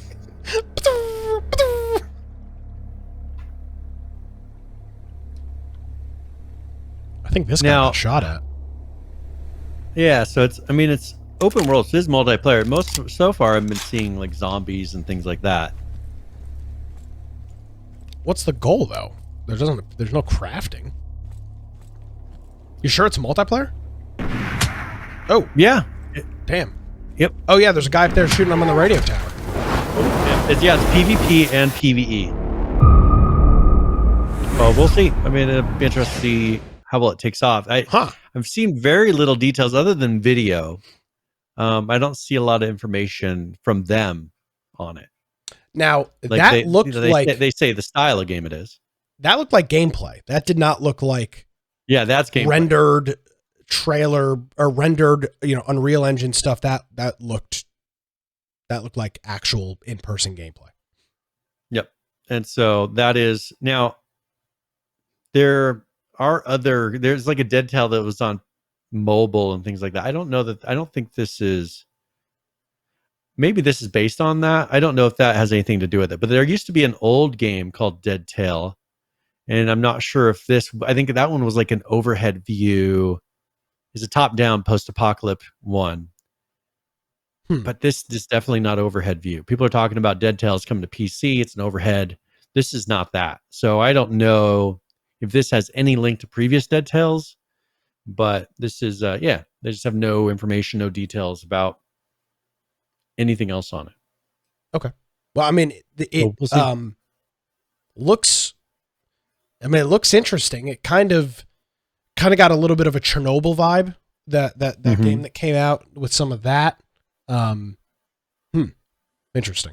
So here's one thing. Here's a little bit more of I've been searching for a description. So it says, monsters aren't the only threat when you make unnecessary noise in Deadtale. Watch out for snipers and other survivors.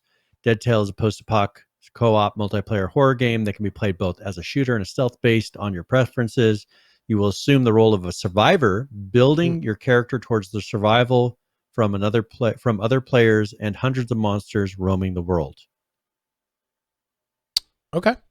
Well, here's a few more.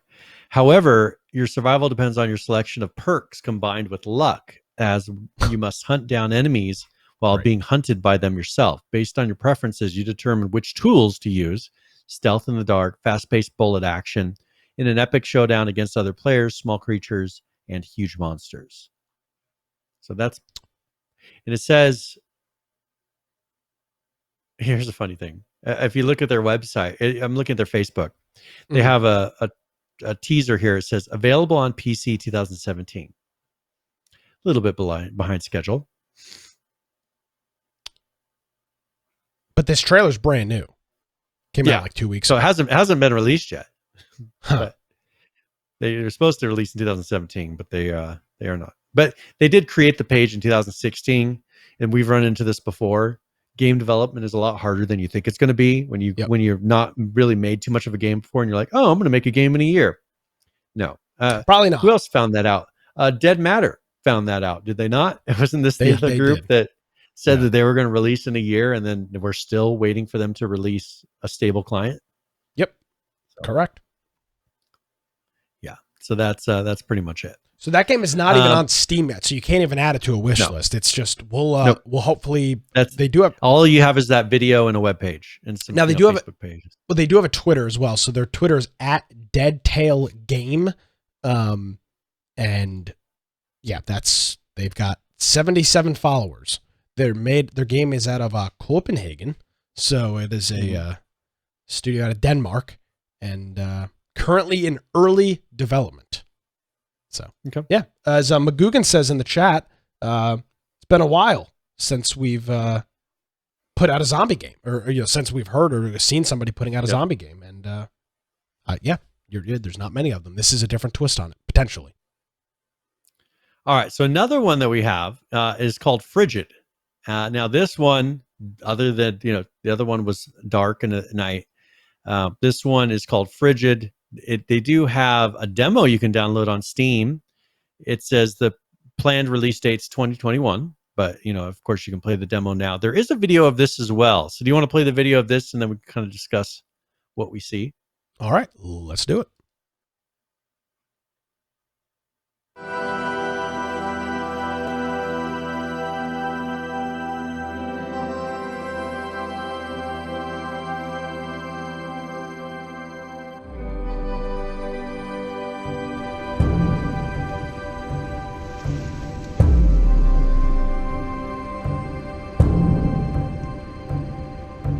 This is clearly in-engine footage, not gameplay. Climate change is destroying the polar regions. Okay. Here we go.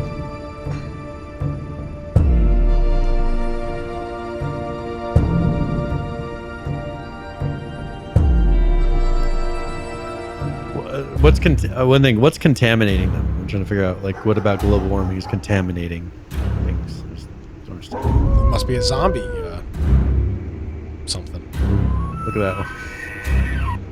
What the hell? Whoa. Hold on a second. Did you hear that? Hold on a second. What was that noise? That sounded like that sounded like a phone call. Hold on. The problem is they've slowed the motion down on this. What is that sound? That was an L. That's an L. That was an L. That sounds like a... And there he is. That's a bear. Thank you. I mean, all right. That did not look great. I'm going to be honest. Bingo, boom, shakalaka. Hey, Bobby J.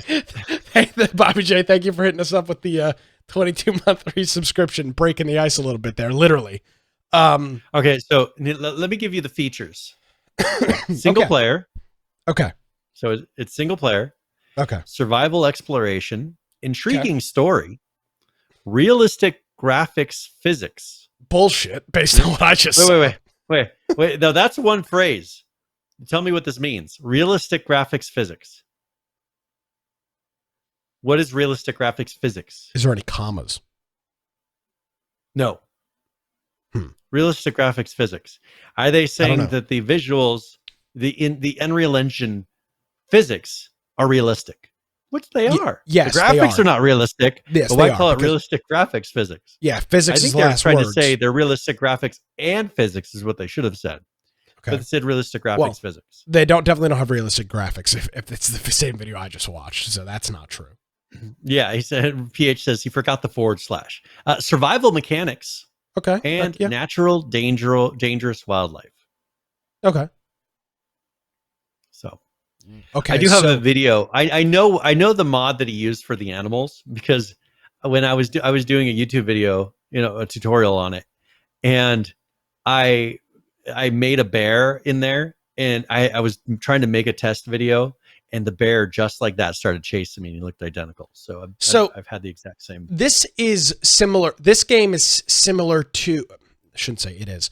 This is similar to a Firewatch style of game. So it's a single-player game that throws players into a battle for survival during an epidemic caused by a cataclysmic event. Climate researchers studying the contamination of the Arctic glaciers have found something disturbing in the area. So likely some sort of toxic or toxin or something like that. I assume this is going to be in some sort of game like Firewatch, a small story, kind of on rails, but kind of looks open world in some way, shape, or form. Probably 6 or so hours. That's fine.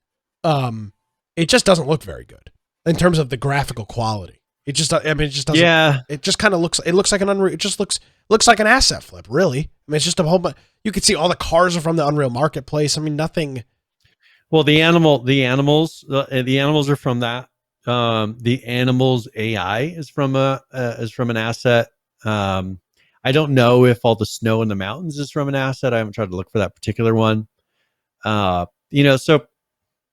it'll be interesting to see how much of this is really an asset flip. They do have a demo. Like hold on a second. Like this blue car is just sitting in front of this house. There's no snow on it. It doesn't even look like it's supposed to be there. It's just sitting on top of the earth.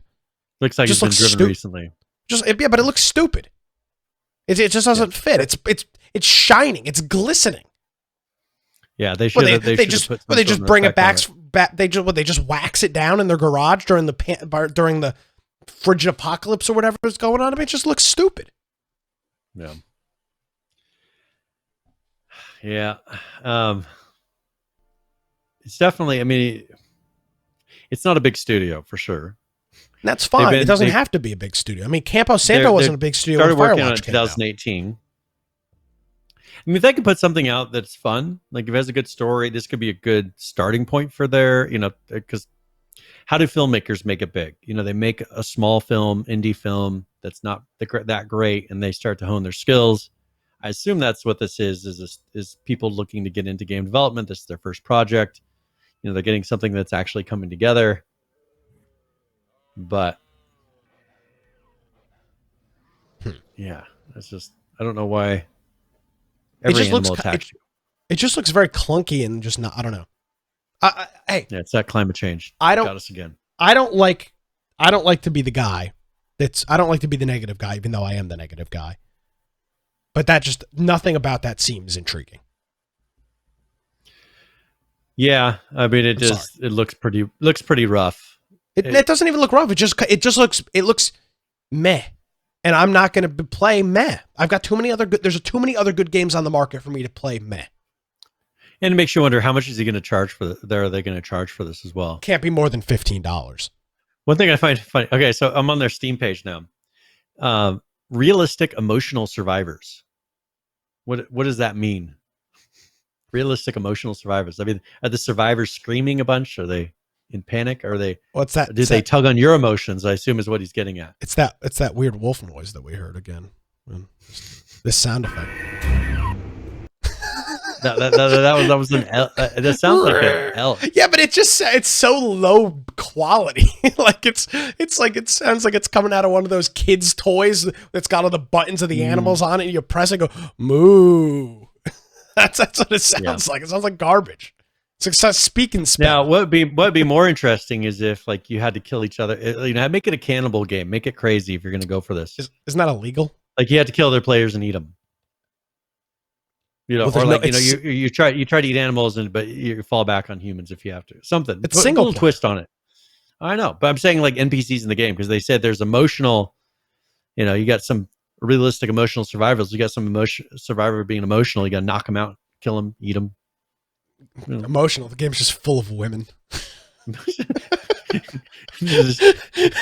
whole game is everything's the whole wrong. The whole game is just women. Jonesy says the Long Dark does what this game does a million times better. Yeah, that's probably an accurate.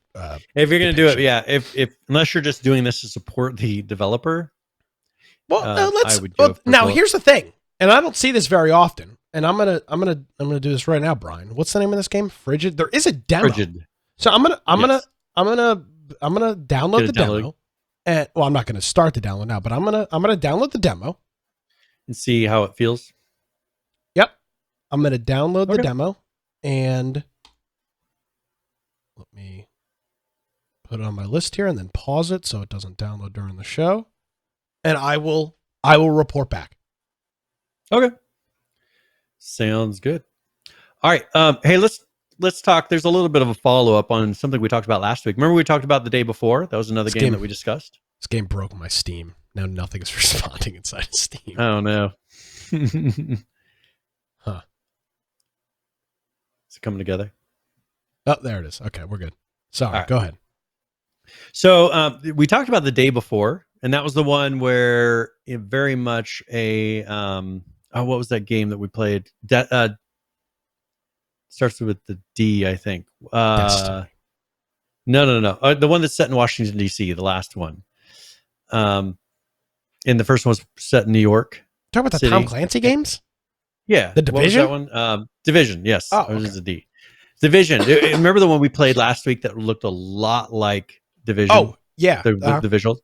So they put out another video showing them in vehicles, doing off-roading in vehicles. That's all I really have on it. But I thought it'd be interesting for people. We saw in the city, we saw something that looked very much like Division, the first Division.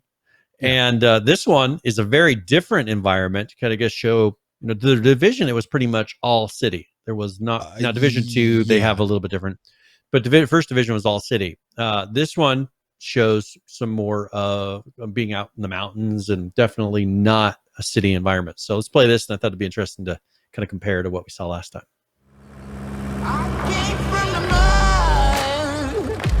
Are we gonna get copyright struck? Oh, do we talk? You can turn on the music if you want. Yeah. I had to deal with this crap last week or 2 weeks ago when we played that other video. Yeah. Stupid copy. Blocked in all countries. So they're mudding, as we call it in the South. Mudding. Mudding. Mudding. It did a pretty good job with the mud effects. If you can see where it leaves a trail in the mud, based on where they drove. So that it's a deformation effect, is what it's called. There's a lot of good kick up. You can see that. Yeah, and you look at it, fills the hole with water after you drive. Huh. It's pretty good effects. They actually did a pretty good job on that. Yeah, that does look pretty good. All right. Well, that's not something you normally see in a game. I mean, large studios. I mean, if you're looking at Red Dead Redemption or something like that, they did that with the snow deformation now and the water. I'm sorry, because this just reminded me that this thing came up. Our friend Judd pointed out that this character looks just like an Unreal Marketplace asset. Yes, there's like a face. He gave me the name of it. Started with an E, I thought. And it literally just looks just like this character, which I found. I can't believe that they would use this as their main marketing material if that was the case. Yeah. Well, and that it's kind of hard to say, but the eyes, like they look like identical eyes. It looks very close. Mm. So it makes you wonder, how big of a studio is this really? Yeah. So we'll see. God. Now, disavow what you just said, Ross. Disavow. The other ones. So one thing we've been talking about, Unreal Engine and their character creator. That may be what saves these people in the end. People will not have to rely so much, because that's a very difficult thing to do. Have people not rely so much. Body? Yeah. Oh, yeah. There's a lot that goes to make one that looks high quality. Takes quite a bit. Yeah. Yeah. So I mean that. I don't. Going back to this picture, I refuse to believe that they just bought the Unreal asset, put it in the game, and made it their main marketing character. I can't. There's almost no modifications to this asset. So I'm hoping this was just parallel thinking, and it just happened to look like this. Because if this is the case, this is going to be a bad indication of what the game will have if they didn't even bother changing the main character. I mean, that would be like every game you play has the same main character, because they're all just buying the same person over and over again from an asset store. Yeah, I mean, it kind of feels like that sometimes. I mean, that is how it seems to work out. But they don't ever promote it. Indies. Yeah. And we see a lot of them where they try to kind of fix it afterwards. Once they get the game released, they get more money, or once funding starts coming in, then they try to get a character, because that's the hardest part. Making a character is incredibly difficult, and there's very few tools out there that let you do it easily without it looking a certain way. So true. We'll see. All right, but I'll try. Well, he did post that. I'll try to look for that, because I know he did post that. He posted another article here just a minute ago, but I'll try to find that for you, and maybe we can show.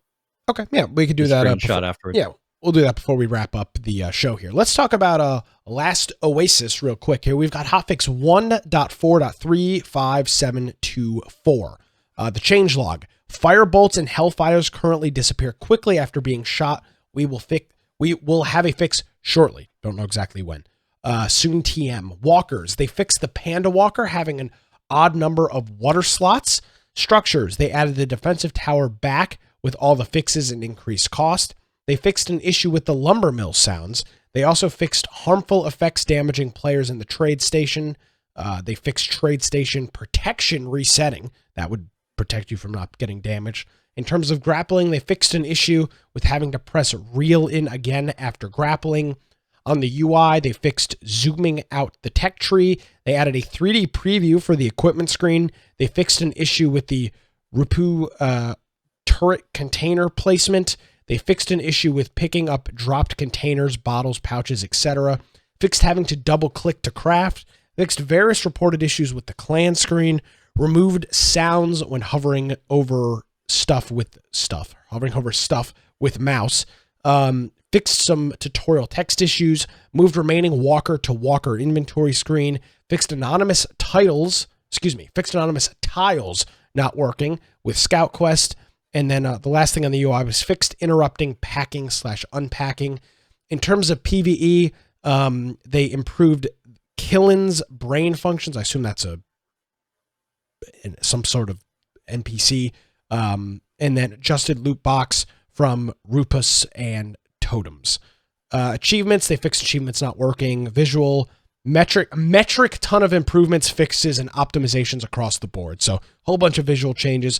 And then for controller characters, lots of controller input changes based on feedback, lots of fixes for not working or appearing buttons, fixed some combat animations when using controller, added cleaner controller button icons, added more settings for the controllers, and a bunch of other changes and fixes I missed. So that is what we've got on Last Oasis. They are chugging along and making things happen. So there you go. Cool. Well, let's how about we talk really quickly about Osiris New Dawn, because that's one that we've been talking about fairly often now, and is the one that stopped doing patches for quite a long time while they fixed out their negotiations with their publisher. Now this is the 0.4.453, and it's the polish, stability, and fixes. And it's a solid pass on stability. So they went through, they had a lot of feedback reports they've been going through. First of all, there's some things they added. They added auto swinging to melee weapons, reticle to melee weapons, fixed melee distance on weapons in third person. They implemented animation speed control for knockback and animation-driven creatures. Implemented IK directional step control for knockback in IK-driven creatures. IK is when, I know we've said this before, but when your foot actually sits on the ground, as a player character or an animal. Because when you have a character, if you don't have IK and you're on a hill, one foot will be off the ground, the other one will be wherever it touches the ground at. IK lets you set your feet at different heights. I know that. And then, yes, knockback particle effects handling has been added. The main menu PPV, I don't know what's PPV stand for. Not pay-per-view. I mean, yeah, get Bruce Buffer out here. Ladies and gentlemen, the main event. I'm trying to figure out what post-processing volume? Yeah, probably. Sounds about right. So if they have a scene for the menu, that you're seeing like something happening, it maybe will make the lighting better. It'll do, make it so that certain effects happen and look more clear, more realistic. So they added support to send mode in feedback reports. They added blur to the main menu bottom bar buttons. They added cinematic snow to the main menu, added snow assets, and then space PPV to Lutari. Space. That must be this post-processing volume. I don't know. Then they had a whole list of fixes, a whole list of changes.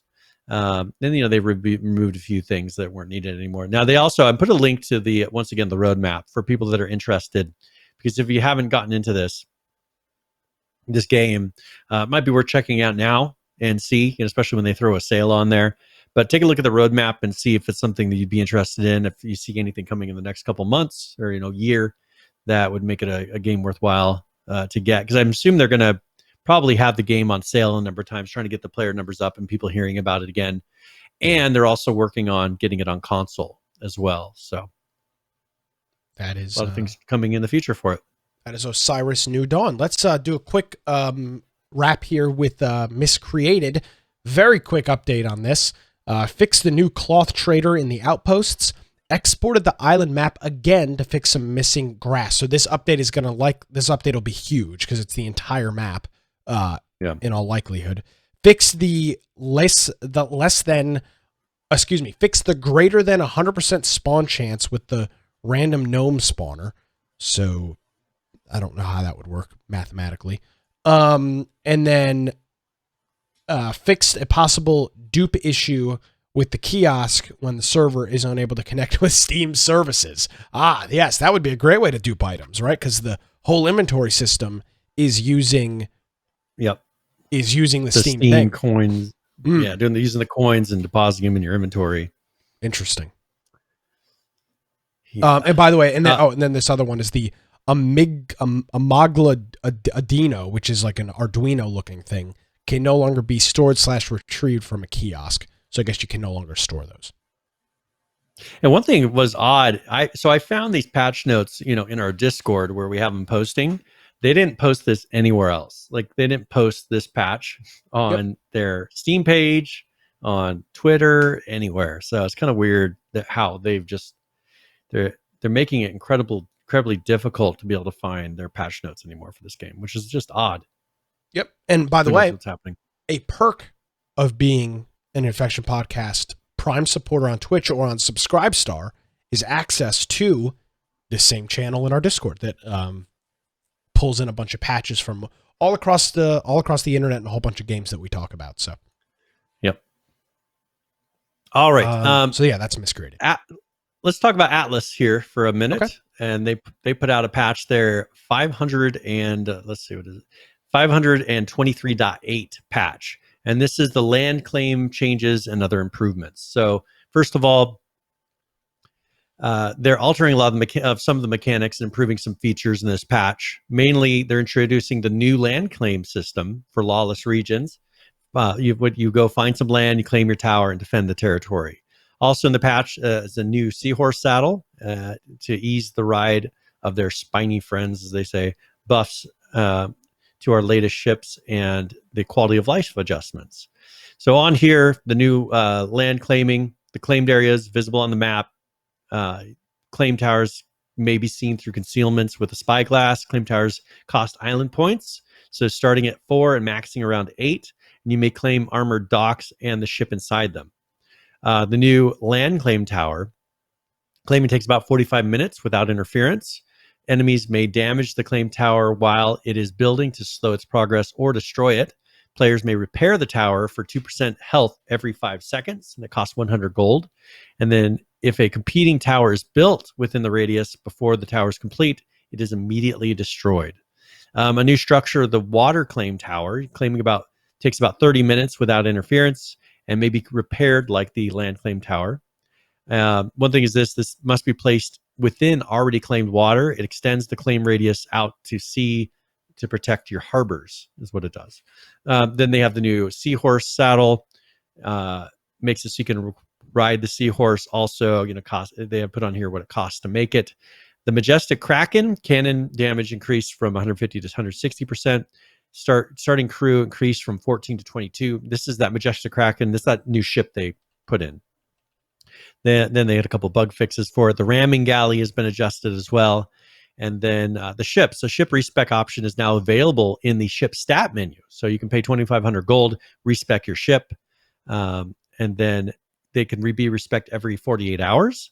And the ship must be fully anchored in order to respec. So you can't be sailing around and respecing on the fly. Increase the height of the lowermost deck in the ramming galley and Majestic Kraken. This allows taller structures such as the food larder to be placed. Then rope ladders and wall hooks may be placed on sails on the ramming galley and Majestic Kraken. The markets, they did some adjustments to the markets, to the taming of creatures. They increased the feeding radius for bullet and trapped elephants. And crows can now equip hats. I know that's important.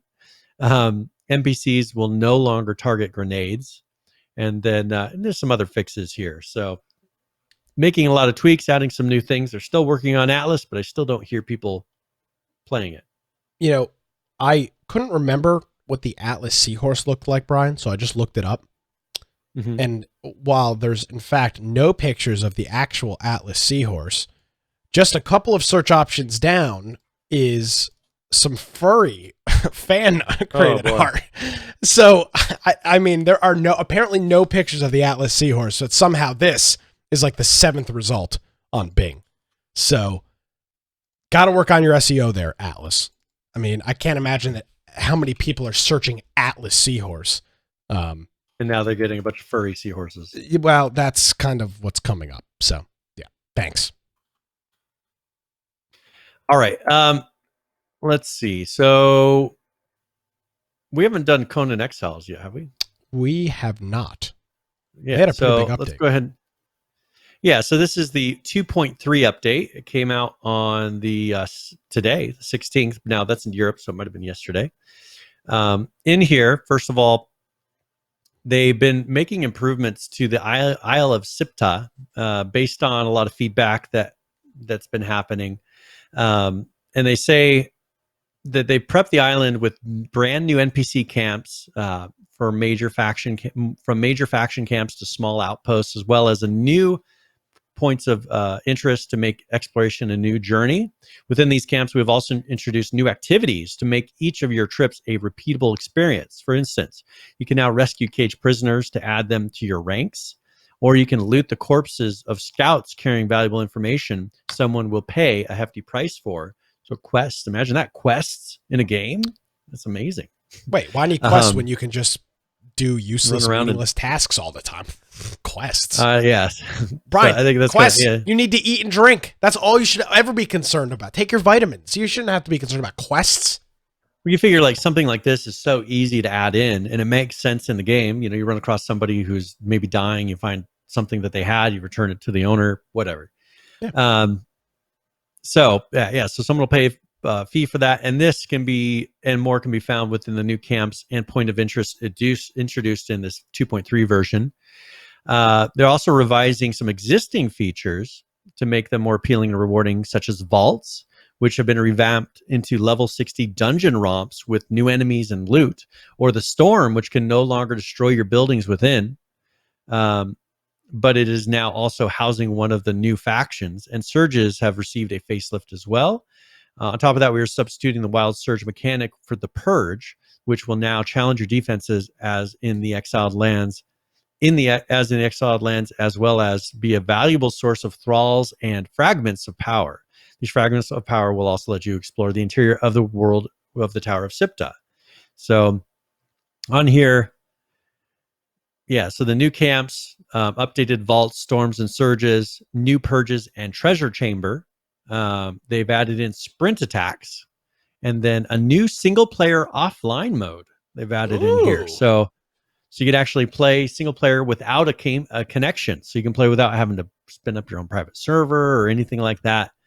Be interesting to see what all they end up doing with that. They've done some performance fixes, exploit fixes, some of the new things that they've added, crafting fixes. I mean, there's a lot of fixes in this as well. So if you're playing this, you probably will notice a pretty big difference once you get in game. All right. Well, we covered mostly everything. I know Satisfactory and Fortnite had some updates. Any of that stuff that you want to particularly cover before we get out of here this week? No, Satisfactory we can talk about next week, and they might. This is stuff that they will get. Hopefully, maybe the patch will come out by next week, and then we'll be able to talk about what's actually implemented. Fortnite, there's their new Chapter 2, Season 6. We could always talk about that next week, being where we're at in time. Okay, cool. So let's scroll through the notes here. Looks like we covered almost everything. Current players. All right, let's take a look at a couple different games here. We're going to switch around a little bit. Look at this. Start off with Miscreated. 311 people currently playing that. The 24-hour peak, 481, with a 7-day peak of 557.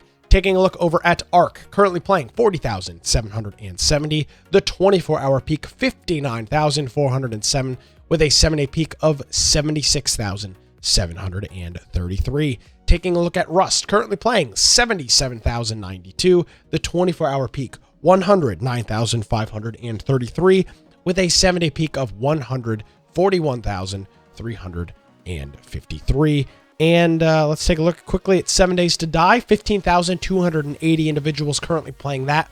The 24-hour peak, 18,938, with a 7-day peak of 26,151. And finally, Conan Exiles. 7,709 individuals currently playing that. The 24-hour peak, 10,969. 14,857 is your 7-day peak. And that brings us current with current players, all the different people's playing at least games on Steam. And that is current players. All right, well, let's go ahead and roll into Tip of the Week, where either I give a general gaming tip or one for a specific game. I figured with their recent update, I would do it on Conan Exiles. So this is Tip of the Week.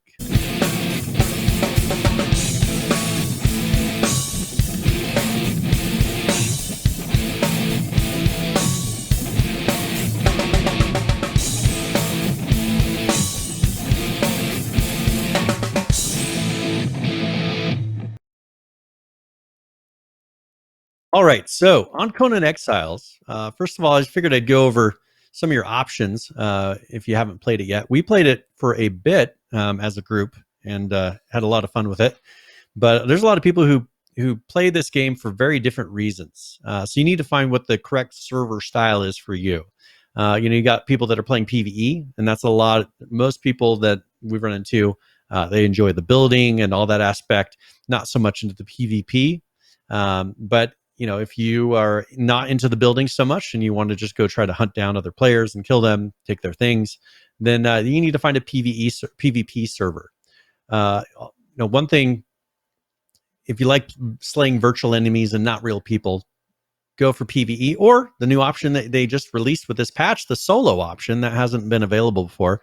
Now, when you're playing, one thing that's kind of different about this game is the different areas of the map have very different resources and difficulty levels. And so you need to make sure that when you're starting out, just gather as many resources as you can, first of all, so that you can level up because you're wanting to craft maybe things that are not necessarily you're going to use, but you're crafting them for the XP.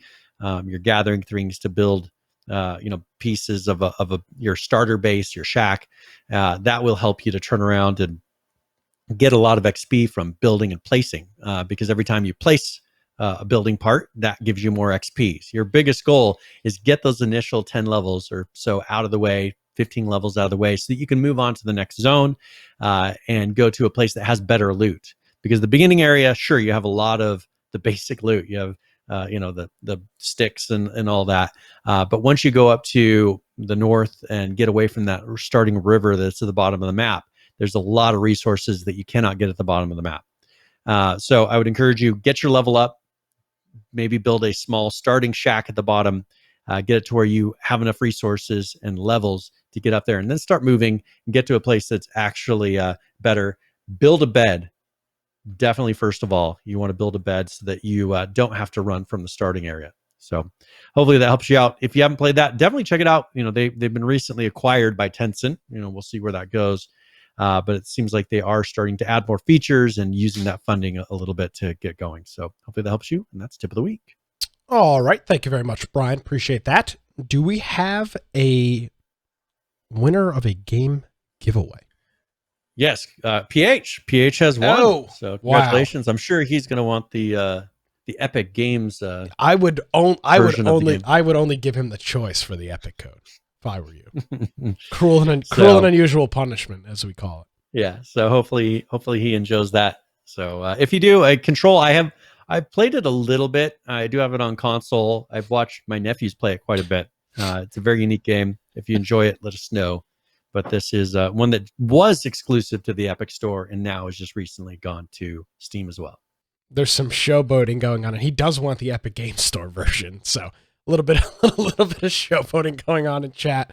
All right. I mean, I could send him that one. If he wants something different, he needs to message me in the next minute or so before I send him the key. He's trying to sell it. He goes, Epic Games Store doesn't take CD keys.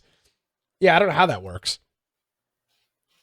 Yeah. If you click redeem it, probably it'll have to link to your account. Oh, is he wanting to sell this? If he's wanting to sell it, I can send him a Steam key.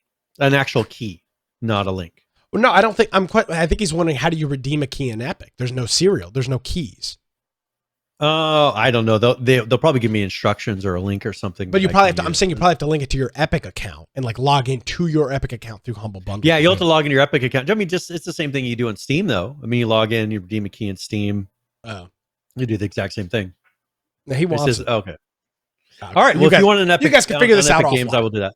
Yeah, I'll talk to him. I'll talk to him afterwards and make sure that he's not just messing around. Because I would hate it if I redeem it on Epic Game Store. He's like, "Oh, I was just kidding. I didn't want that." Want to thank a couple of individuals, including our friend Green Man Cartoons, It's Jonesy, and Bobby J and Judd for all hitting us up with the resubscriptions and subscriptions here on Twitch. Greatly appreciated, gentlemen. Thank you very much. And with that, I will say, Brian, where can people find you online? All right. Well, if you want to find me, you can find me at Brian Aldridge on either Gab or on Parler. Or if you go to my blog, you can go to biteoftech.com. That's BITE of tech.com.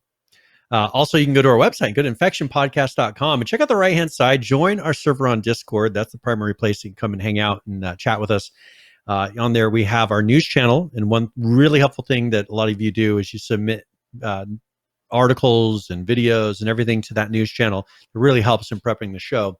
We also have our Steam group. If you want to get notified before the live show starts, you can do that by just joining our Steam group, having Steam open on Tuesday evenings. And then when we start the show, you should see a little pop-up letting you know that we're getting ready to start.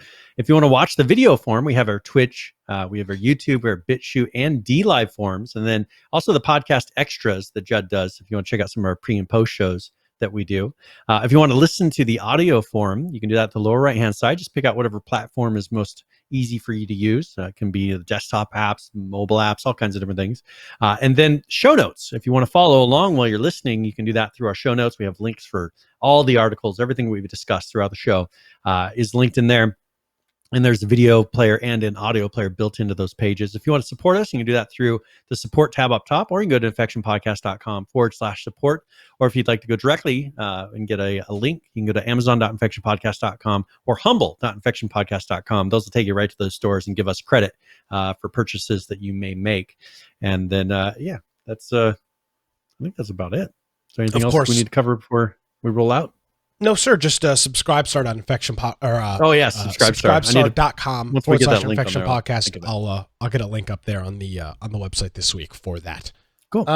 Very good. All right, Brian. Well, thank you as always. I'm going to say this: don't party too hard tomorrow, right? You got to keep your St. Patrick. I mean, I know you. Oh, is it St. Patrick's Day tomorrow? Oh. It is. Yeah. So I'll see, and that's what a good party harder said. Oh, I didn't even realize tomorrow was a day where I didn't realize. Forget don't look at the keg over there. I wasn't drinking early to be prepared, so I wouldn't be hungover. Whoa, that wasn't me. Yes, hopefully everybody has a nice St. Patrick's Day, and very good. Yeah, I'm gonna demo Frigid. Try. We'll see how it goes. I'll have a full extensive report coming up for you next week on Infection Podcast. We're here live every Tuesday night.